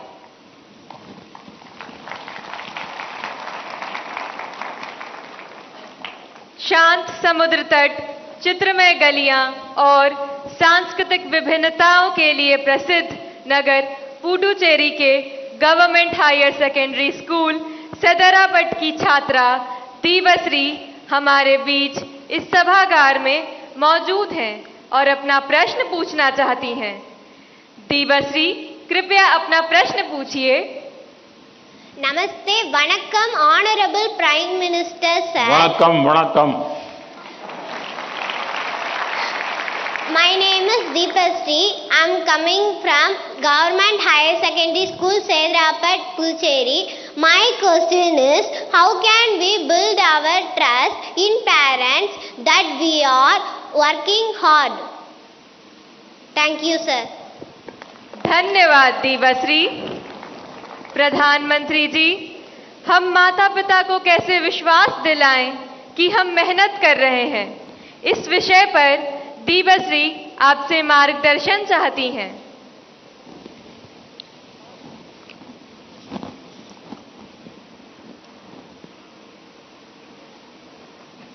आपने सवाल पूछा है, लेकिन सवाल के पीछे दूसरा सवाल है आपके मन में, जो आप पूछ नहीं रही है। दूसरा सवाल यह है कि पूरे परिवार में मिसट्रस्ट है, ट्रस्ट डेफिसिट है, और ये यानी आपकी बहुत अच्छी परिस्थिति को आपने पकड़ा है। आपने उसको प्रस्तुत तो ऐसे किया घर में कोई नाराज न हो जाए, लेकिन ये सोचने का विषय है टीचर के लिए भी और पेरेंट्स के लिए भी, कि ऐसा क्या कारण है कि हम ट्रस्ट डेफिसिट पारिवारिक जीवन में अनुभव कर रहे हैं। अगर पारिवारिक जीवन में भी हम ट्रस्ट डेफिसिट अनुभव करते हैं तो ये बहुत ही चिंता का विषय है। और ये ट्रस्ट डेफिसिट अचानक नहीं होती है, एक लंबे कालखंड से गुजर करके निकलती है। और इसलिए हर पेरेंट्स को, हर टीचर को, हर स्टूडेंट्स को बहुत ही बारीकी से अपने आचरण को एनालाइज करते रहना चाहिए। आखिरकार माँ बाप मेरी बात पे भरोसा क्यों नहीं करते? कहीं न कहीं तो ऐसी बातें हुई होगी जिसके कारण उनका ये मन बन गया होगा। कभी आपने कहा होगा कि मैं अपनी सहेली को मिलने जा रही हूं, और माँ बाप ने अगर बाद में पता चला कि आप तो उस दिन उसके यहां गई नहीं थी, तो ट्रस्ट डेफिसिट शुरू हो जाते। यार उसने तो कहा था वहां जाऊंगा, लेकिन मान लीजिए वहां गए नहीं, लेकिन आकर के कह दिया कि मैंने तय किया था उनके यहां जाऊंगा, लेकिन रास्ते में मेरा मन बदल गया तो मैं वहां चला गई थी। तो कभी भी ये ट्रस्ट डेफिसिट की स्थिति पैदा नहीं होगी। और एक विद्यार्थी के नाते हमें जरूर ऐसा सोचना चाहिए कि कहीं ऐसा तो नहीं है कि मैंने कहा था मम्मी आप सो जाओ, चिंता मत कीजिए, मैं तो पढ़ लूंगा, और मम्मी चुपके से देखती और मैं सो रहा हूं, तो फिर ट्रस्ट डेफिसिट हो जाएगा। ये तो कह रहा था मैं पढ़ूंगा, लेकिन पढ़ नहीं रहा है, सोया पड़ा है। आप कहते थे कि मां मैं अब 1 सप्ताह तक मोबाइल को हाथ नहीं लगाऊंगा, लेकिन छुपके से दिख रहा है मां को घरे, तो फिर ट्रस्ट डेफिसिट पैदा हो जाती है। क्या आप जो कहते हैं उसको सचमुच में पालन करते हैं क्या?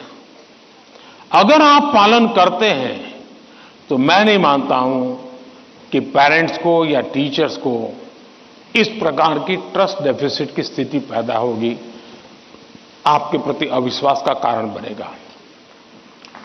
उसी प्रकार से मां बाप को भी सोचना चाहिए। कुछ मां बाप को ऐसी आदत होती है, जैसे मान लीजिए किसी मां बाप ने, मां ने बहुत बढ़िया खाना बनाया है और बेटा आया, किसी न किसी कारण से उसका खाने का मन नहीं है, लेकिन बहुत कम खाया, तो मां क्या कहेगी? जरूर कहीं खा करके आए होंगे, जरूर किसी के घर में पेट में भर करके आए होंगे। तो फिर उसको चोट पहुंचती है, फिर वो सच बोलता नहीं है। फिर मां को ठीक रखने के लिए, ठीक है चलो अच्छा लगे बुरा लगे, मैं जितना मुंह में डाल, पोस्ट ऑफिस में डालता हूं डाल दूंगा। ये ट्रस्ट डेफिसिट पैदा हो जाता है। हर घर के अंदर ये अनुभव आता होगा। आपको माताजी ने, पिताजी ने मानो आपको पैसे दिए और आपको कहा 1 महीने का तुम्हारा ये 100 रुपया तुम्हें देते हैं पॉकेट का, और फिर हर तीसरे दिन पूछते हैं वो 100 रुपये का कह दिया। अरे भाई तुमने 30 दिन के लिए दिया है ना, दूसरा मांगने तो आया नहीं तुम्हारे पास, तो भरोसा करो ना। अगर भरोसा नहीं तो नहीं देना था।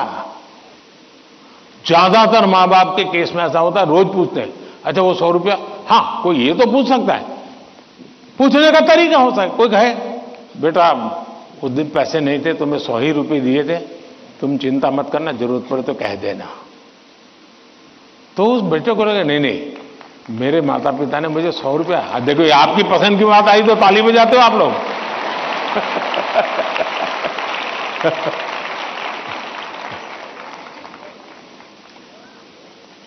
अगर वही सवाल ये पूछते 100 का क्या किया, इसके बजाय कह दे तो बेटा कहेगा ना मां बिल्कुल नहीं, मेरे पास पैसे हैं, सफिशिएंट है।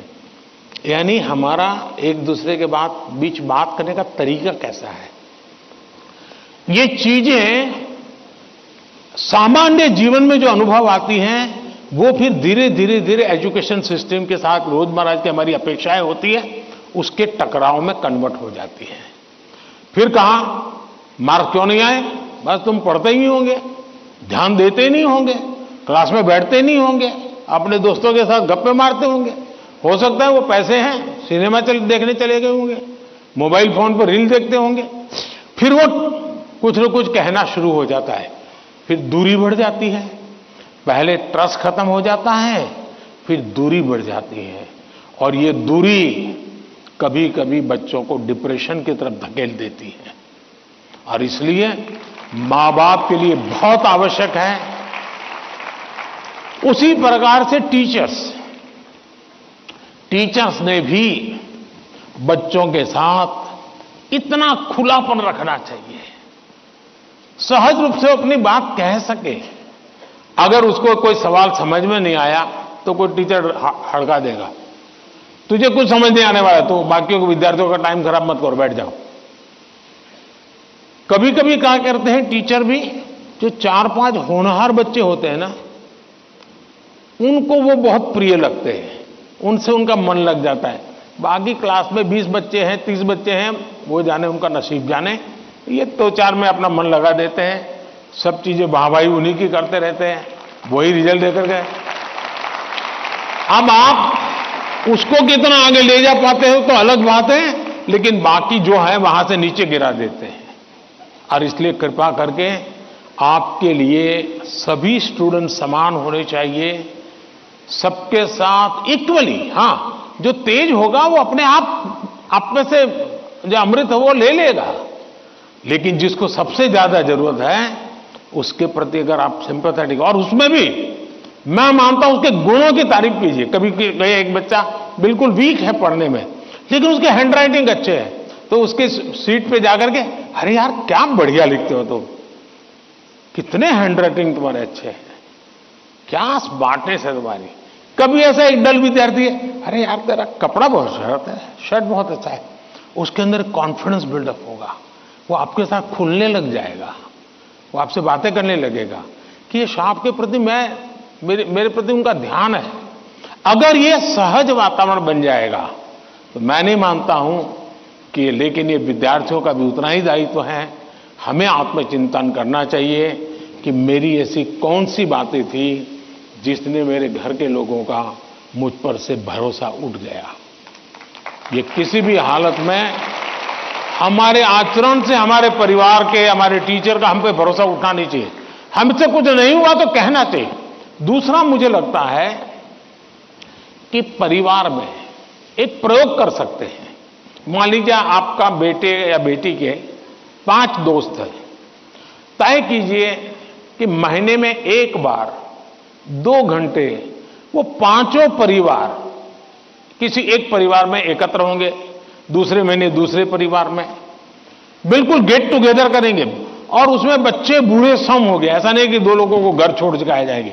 80 साल के माँ बाप भी अगर फिजिकली फिट है आ सकते हैं, उनको भी लेके आइए। और फिर तय कीजिए कि आज वो तो 3 नंबर का दोस्त है, उसकी माताजी एक कोई पॉजिटिव बुक पढ़ करके उसकी कथा सुनाएगी। अगले बार तय किए जो 4 नंबर का दोस्त है, उसके पिताजी एक कोई पॉजिटिव मूवी देखा होगा तो उसकी कथा सुनाएंगे। जब भी आप 1 घंटे का गेट टुगेदर करें, सिर्फ और सिर्फ उदाहरणों के साथ, किसी रेफरेंस के साथ पॉजिटिव चीजों की चर्चा करें, वहां के किसी के रेफरेंस से नहीं। आप देख लेना धीरे धीरे वो पॉजिटिविटी पर्कुलेट होगी, और यही पॉजिटिविटी सिर्फ आपके बच्चों के प्रति नहीं, अंदर अंदर भी ऐसा ट्रस्ट का वातावरण बना देगी कि आप सब एक इकाई बन जाएंगे, एक दूसरे के मददगार बन जाएंगे। और मैं मानता हूं ऐसे कुछ प्रयोग करते रहना चाहिए। धन्यवाद।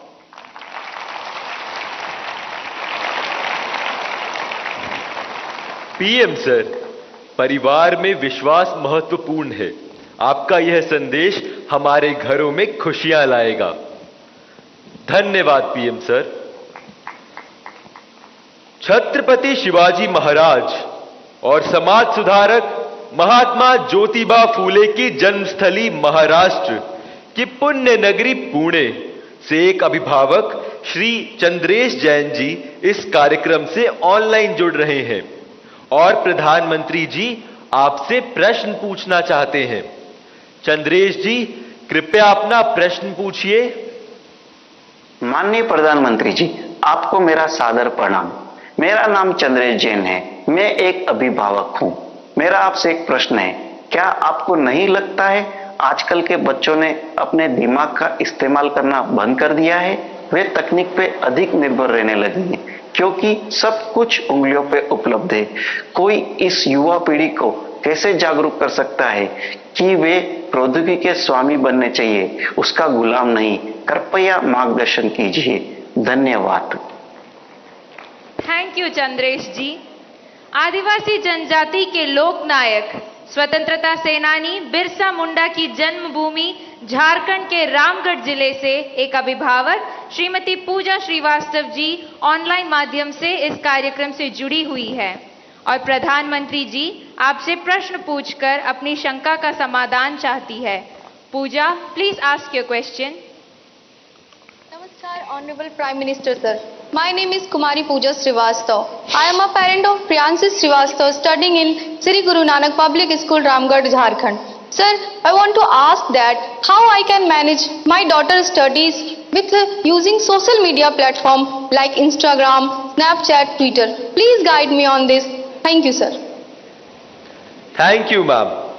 हिमाचल प्रदेश शिवालिक पहाड़ियों की तलहटी में स्थित हमीरपुर जिले के TRDAV स्कूल कांगू के एक छात्र अभिनव राणा ऑनलाइन माध्यम से जुड़ रहे हैं और प्रधानमंत्री जी आपसे एक प्रश्न पूछना चाहते हैं। अभिनव, कृपया अपना प्रश्न पूछिए। Honorable Prime Minister Sir, Namaskar. My name is Abhinav Rana. I am a student of TRDAV Public Senior Secondary School, Kangu District, Hamirpur, Himachal Pradesh. Sir, my question is, how can we educate and encourage students to manage exam stress effectively while also harnessing the benefits of mobile technology as a tool for learning rather than letting it become a distraction during crucial study periods? Thank you, sir. Thank you Abhinav. प्रधानमंत्री जी, चंद्रेश जैन, पूजा और अभिनव जैसे अनेक लोग जीवन में social media और technology के बढ़ते दबाव की स्थिति से परेशान हैं। वे सभी तकनीक पर निर्भरता एवं इसके अधिक प्रयोग से होने वाली दुष्प्रभाव से कैसे बचें?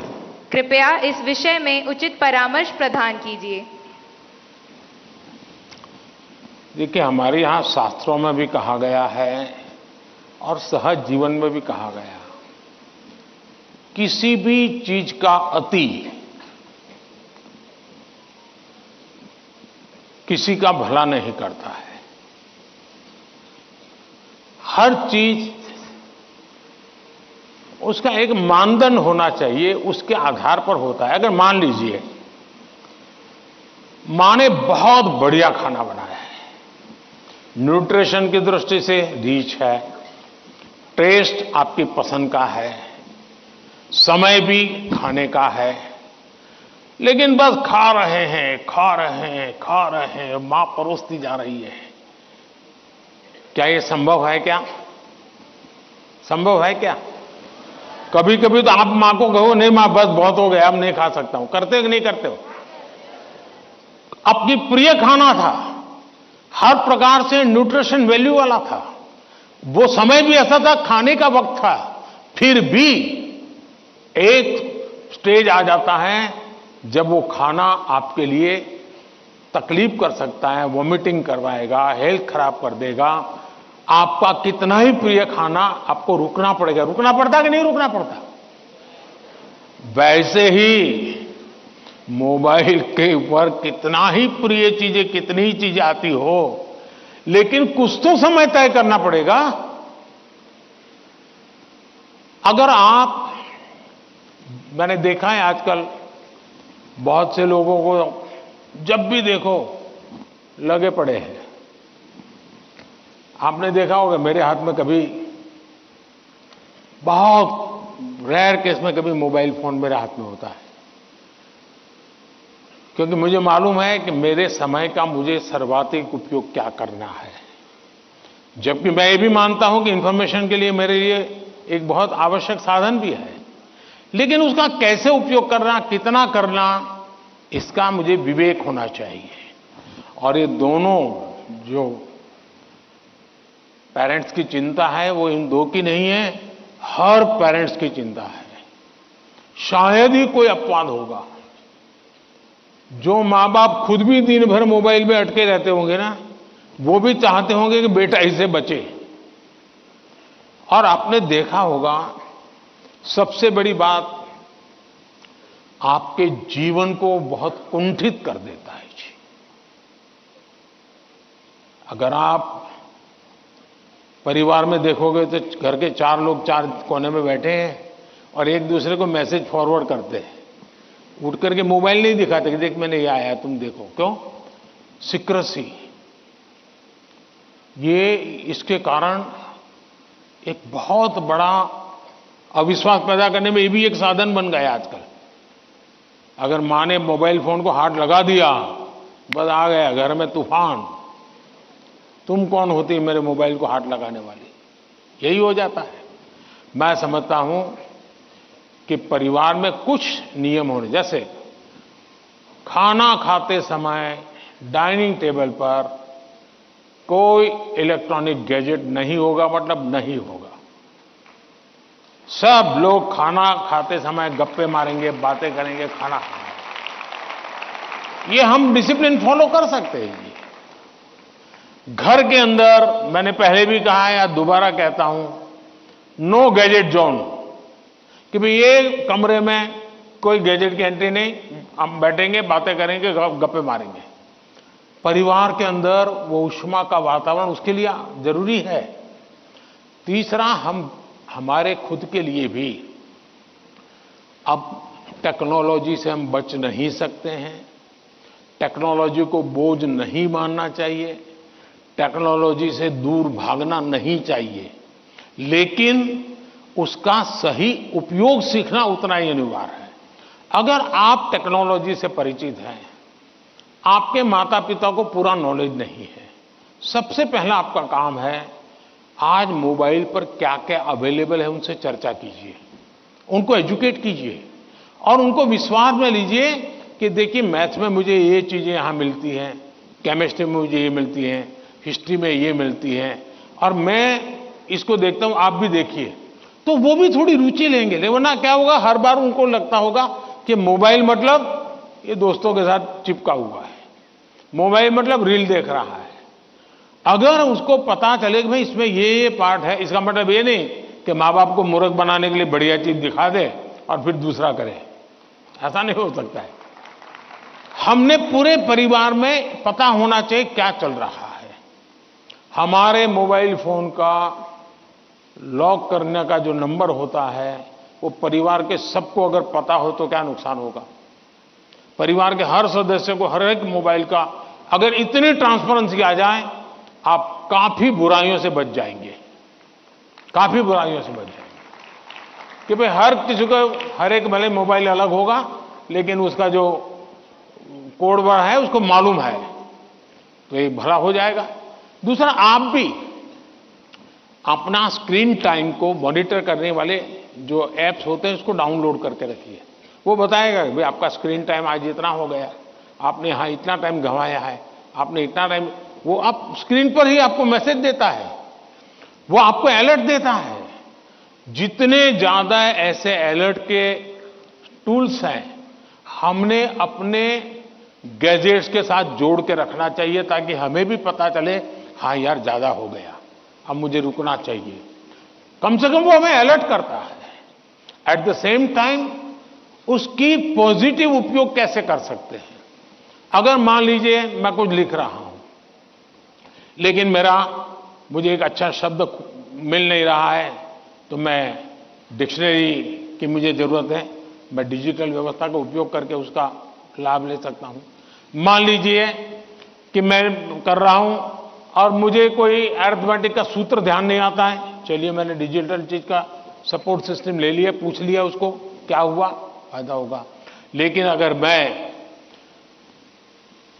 जानता ही नहीं हूं कि मेरे मोबाइल में क्या ताकत है, तो मैं क्या उपयोग करूंगा।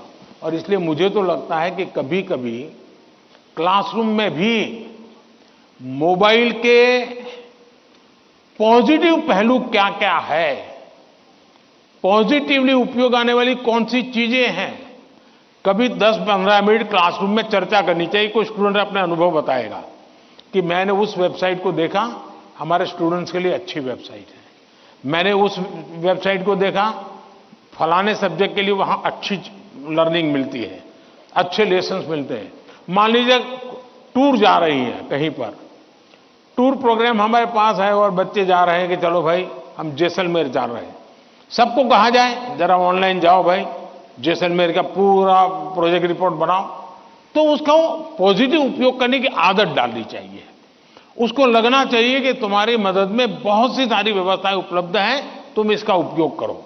जितना ज्यादा सकारात्मकता से आप उपयोग करोगे उतना आपको लाभ होगा। और मेरा आग्रह रहेगा कि हमने उससे दूर भी नहीं भागना है, लेकिन हमने हर चीज का विवेक से और पूरे परिवार में ट्रांसपेरेंसी से, जितनी ज्यादा ट्रांसपेरेंसी आएगी, ऐसे छुप छुप करके देखना पड़ेगा मतलब कुछ गड़बड़ है, जितनी ट्रांसपेरेंसी आएगी उतना लाभ ज्यादा होगा। बहुत बहुत धन्यवाद।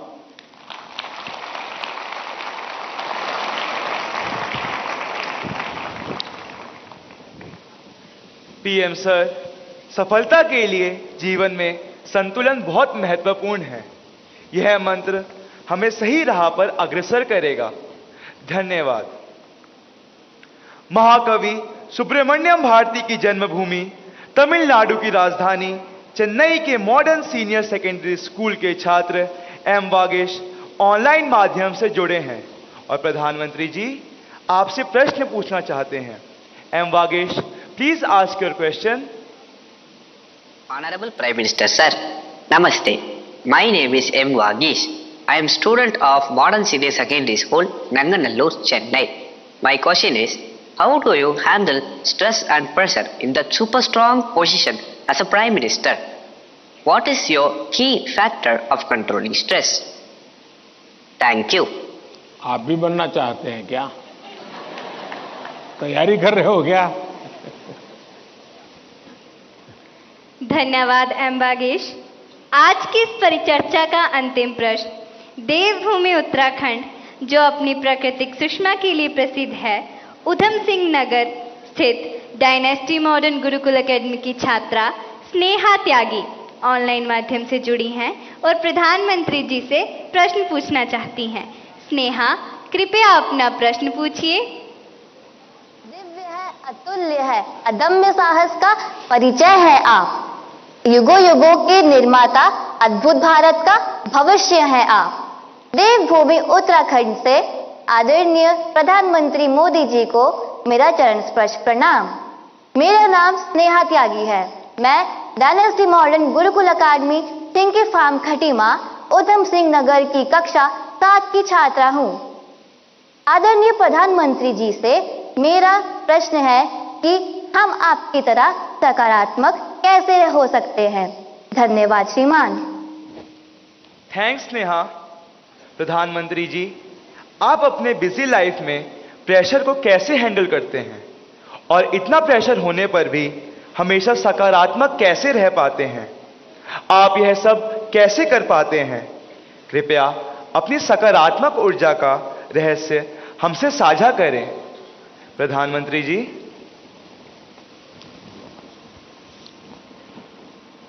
इसके कई जवाब हो सकते हैं। एक तो मुझे अच्छा लगा कि आपको पता है कि प्रधानमंत्री को कितना प्रेशर झेलना पड़ता है।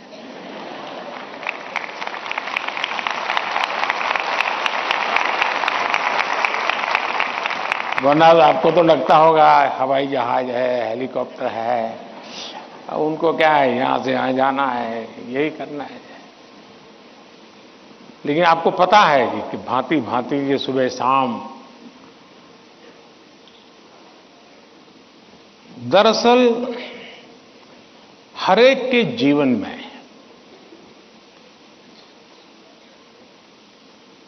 अपनी स्थिति से अतिरिक्त ऐसी बहुत सी चीजें होती हैं जिसको उसे मैनेज करना पड़ता है। जो उसने सोचा नहीं वैसी चीजें व्यक्तिगत जीवन में भी आ जाती है, परिवार जीवन में आ जाती है, और फिर उसे भी संभालना पड़ता है। अब एक नेचर ऐसा होता है कि भाई बहुत बड़ी आंधी आई है, चलो कुछ पल बैठ जाए, निकल जाने दो। कुछ संकट आया है, नीची मुंडी करो यार, समय जाएगा।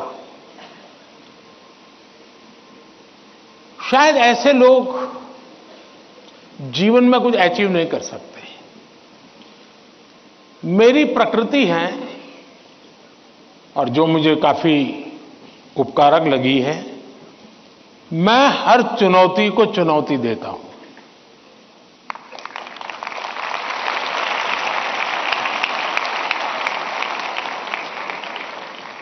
चुनौती जाएगी, स्थितियां सुधर जाएगी, इसकी प्रतीक्षा करते हुए मैं सोया नहीं रहता हूं, और उसके कारण मुझे नया नया सीखने को मिलता है। हर परिस्थिति को हैंडल करने का नया तरीका, नए प्रयोग, नई स्ट्रेटजी, ये इवॉल्व करने का सहज मेरी विधा, मेरा अपना विकास होता जाता है। दूसरा, मेरे भीतर एक बहुत बड़ा कॉन्फिडेंस है। मैं हमेशा मानता हूं कि कुछ भी है, 140 करोड़ देशवासी मेरे साथ हैं।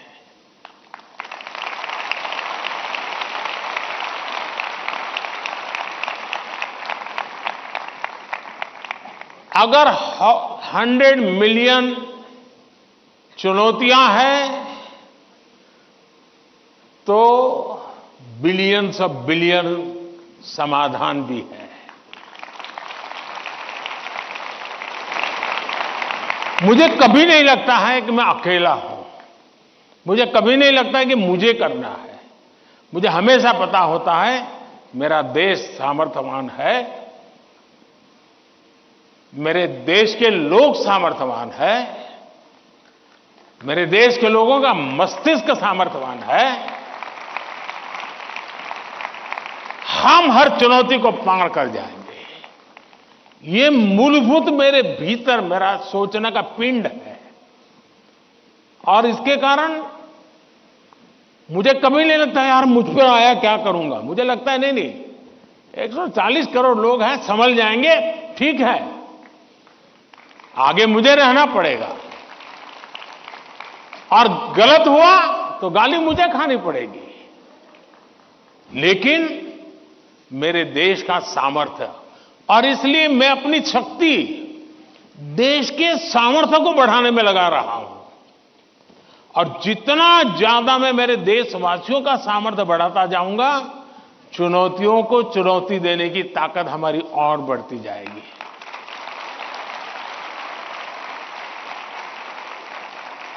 अब हिंदुस्तान की हर सरकार को गरीबी के संकट से जूझना पड़ा है। हमारे देश में संकट है ही है, लेकिन मैं डर करके बैठ नहीं गया। मैंने उसका रास्ता खोजा, और मैंने सोचा कि सरकार होती कौन है जो गरीबी हटाएगी। गरीबी तो तब हटेगी जब मेरा हर गरीब तय करेगा कि अब मुझे गरीबी को परास्त करना है। अब वो सपने ही देखेगा तो होगा कि नहीं होगा। तो मेरी जिम्मेवारी बनती है कि मैं उसके सपने को पूरा करने के लिए सामर्थ्यवान बनाऊं, उसको पक्का घर दे दूं, उसको टॉयलेट दे दूं, उसको शिक्षा की व्यवस्था दे दूं, उसको आयुष्मान योजना का लाभ दे दूं, उसके घर से नल पहुंचा दूं। अगर मैं ये चीजों से जो उसको रोजमर्रा की जिंदगी से उसको जूझना पड़ता है, अगर मैं उससे उसको मुक्ति दिला देता हूं, उसको एम्पावर करता जाता हूं, तो वो भी मानेगा अब गरीबी गई, अब मैं उसको मारूंगा। और आप देखिए, इस मेरे 10 साल के कार्यकाल में देश में 25 करोड़ लोग गरीबी से बाहर आए हैं। अब यही चीज और लोग भी तो जैसे बिताया, मैं भी बिता देता।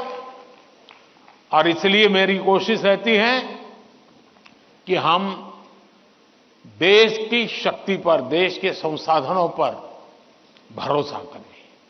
जब हम इन सारी चीजों को देखते हैं तो कभी हम अपने आप को अकेला महसूस नहीं करते। जी मैं क्या करूं, मैं कैसे करूं, अरे मैं तो एक चाय बेचने वाला इंसान, क्या करूंगा, ऐसे नहीं सोच सकता हूं जी। मुझे पूरा भरोसा होना चाहिए। और इसलिए पहली बात है कि आप जिनके लिए कर रहे हैं उन पर आपका अपार भरोसा।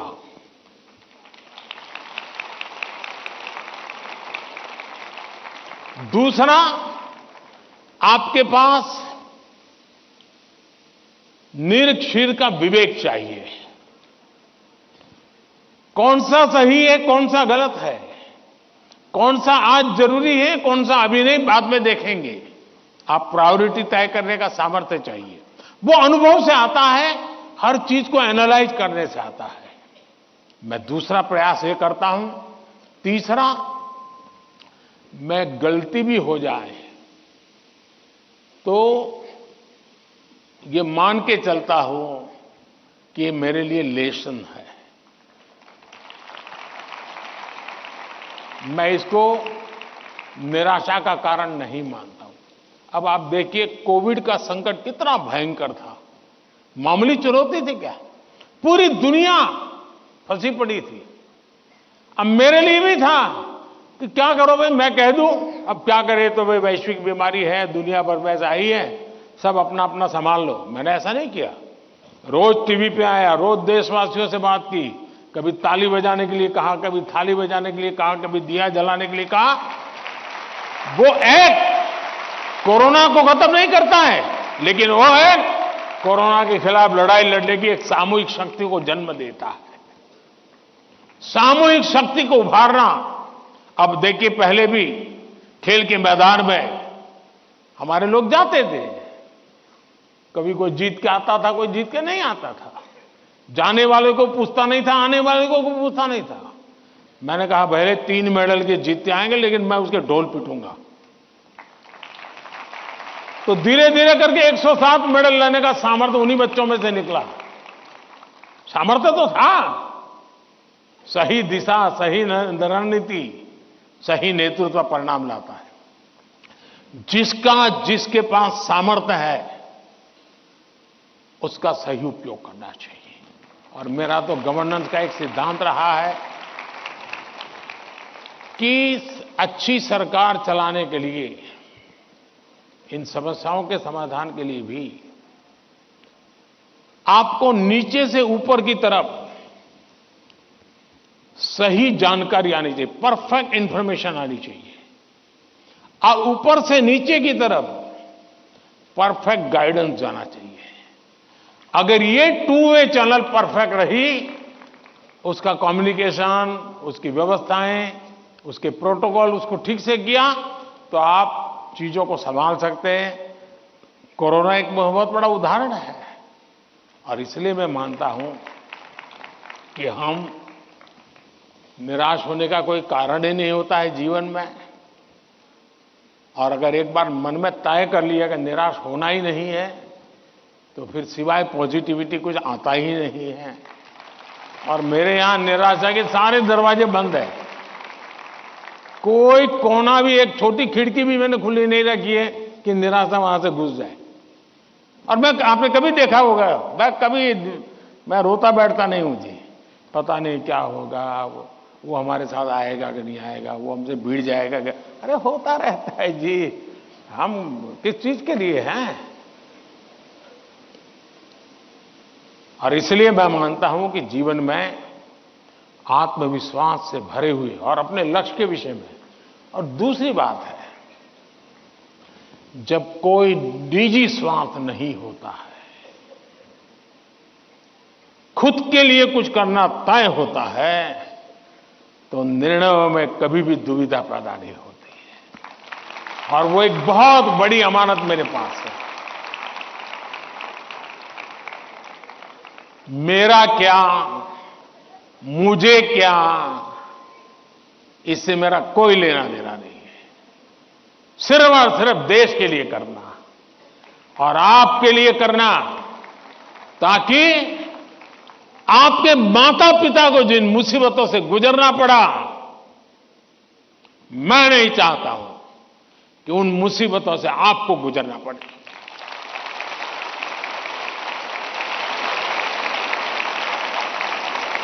हमें ऐसा देश बना करके देना है दोस्तों, ताकि आपके भावी पीढ़ी को भी, आपके संतानों को भी लगे कि हम ऐसे देश के अंदर और पूरी तरह खिल सकते हैं, अपना सामर्थ्य दिखा सकते हैं। और ये हमारा सामूहिक संकल्प होना चाहिए, ये हमारा सामूहिक रिजॉल्व होना चाहिए, और परिणाम मिलता है। और इसलिए साथियों, जीवन में पॉजिटिव थिंकिंग की बहुत बड़ी ताकत होती है। बुरी सी बुरी चीज में भी पॉजिटिव देखा जा सकता है, उसको हमने देखना चाहिए। धन्यवाद जी।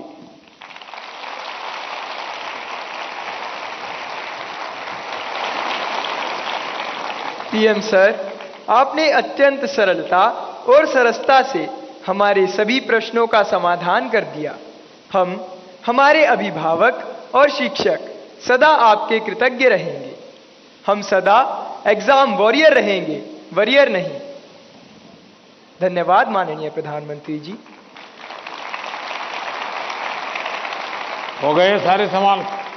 कुछ परिंदे उड़ रहे हैं आंधियों के सामने, कुछ परिंदे उड़ रहे हैं आंधियों के सामने, उनमें ताकत है सही और हौसला होगा जरूर। इस तरह नित बढ़ते रहे तो देखना तुम एक दिन, तय समंदर तक कम फासला होगा जरूर, तय समंदर तक कम फासला होगा जरूर।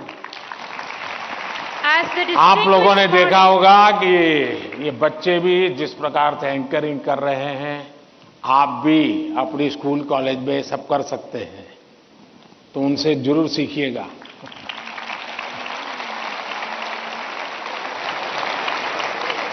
As the distinguished morning of Pariksha Pe Charcha 2024 concludes, we extend our sincere gratitude to Honorable Prime Minister Shri Narendra Modi ji for his wise counsel and inspirational touch.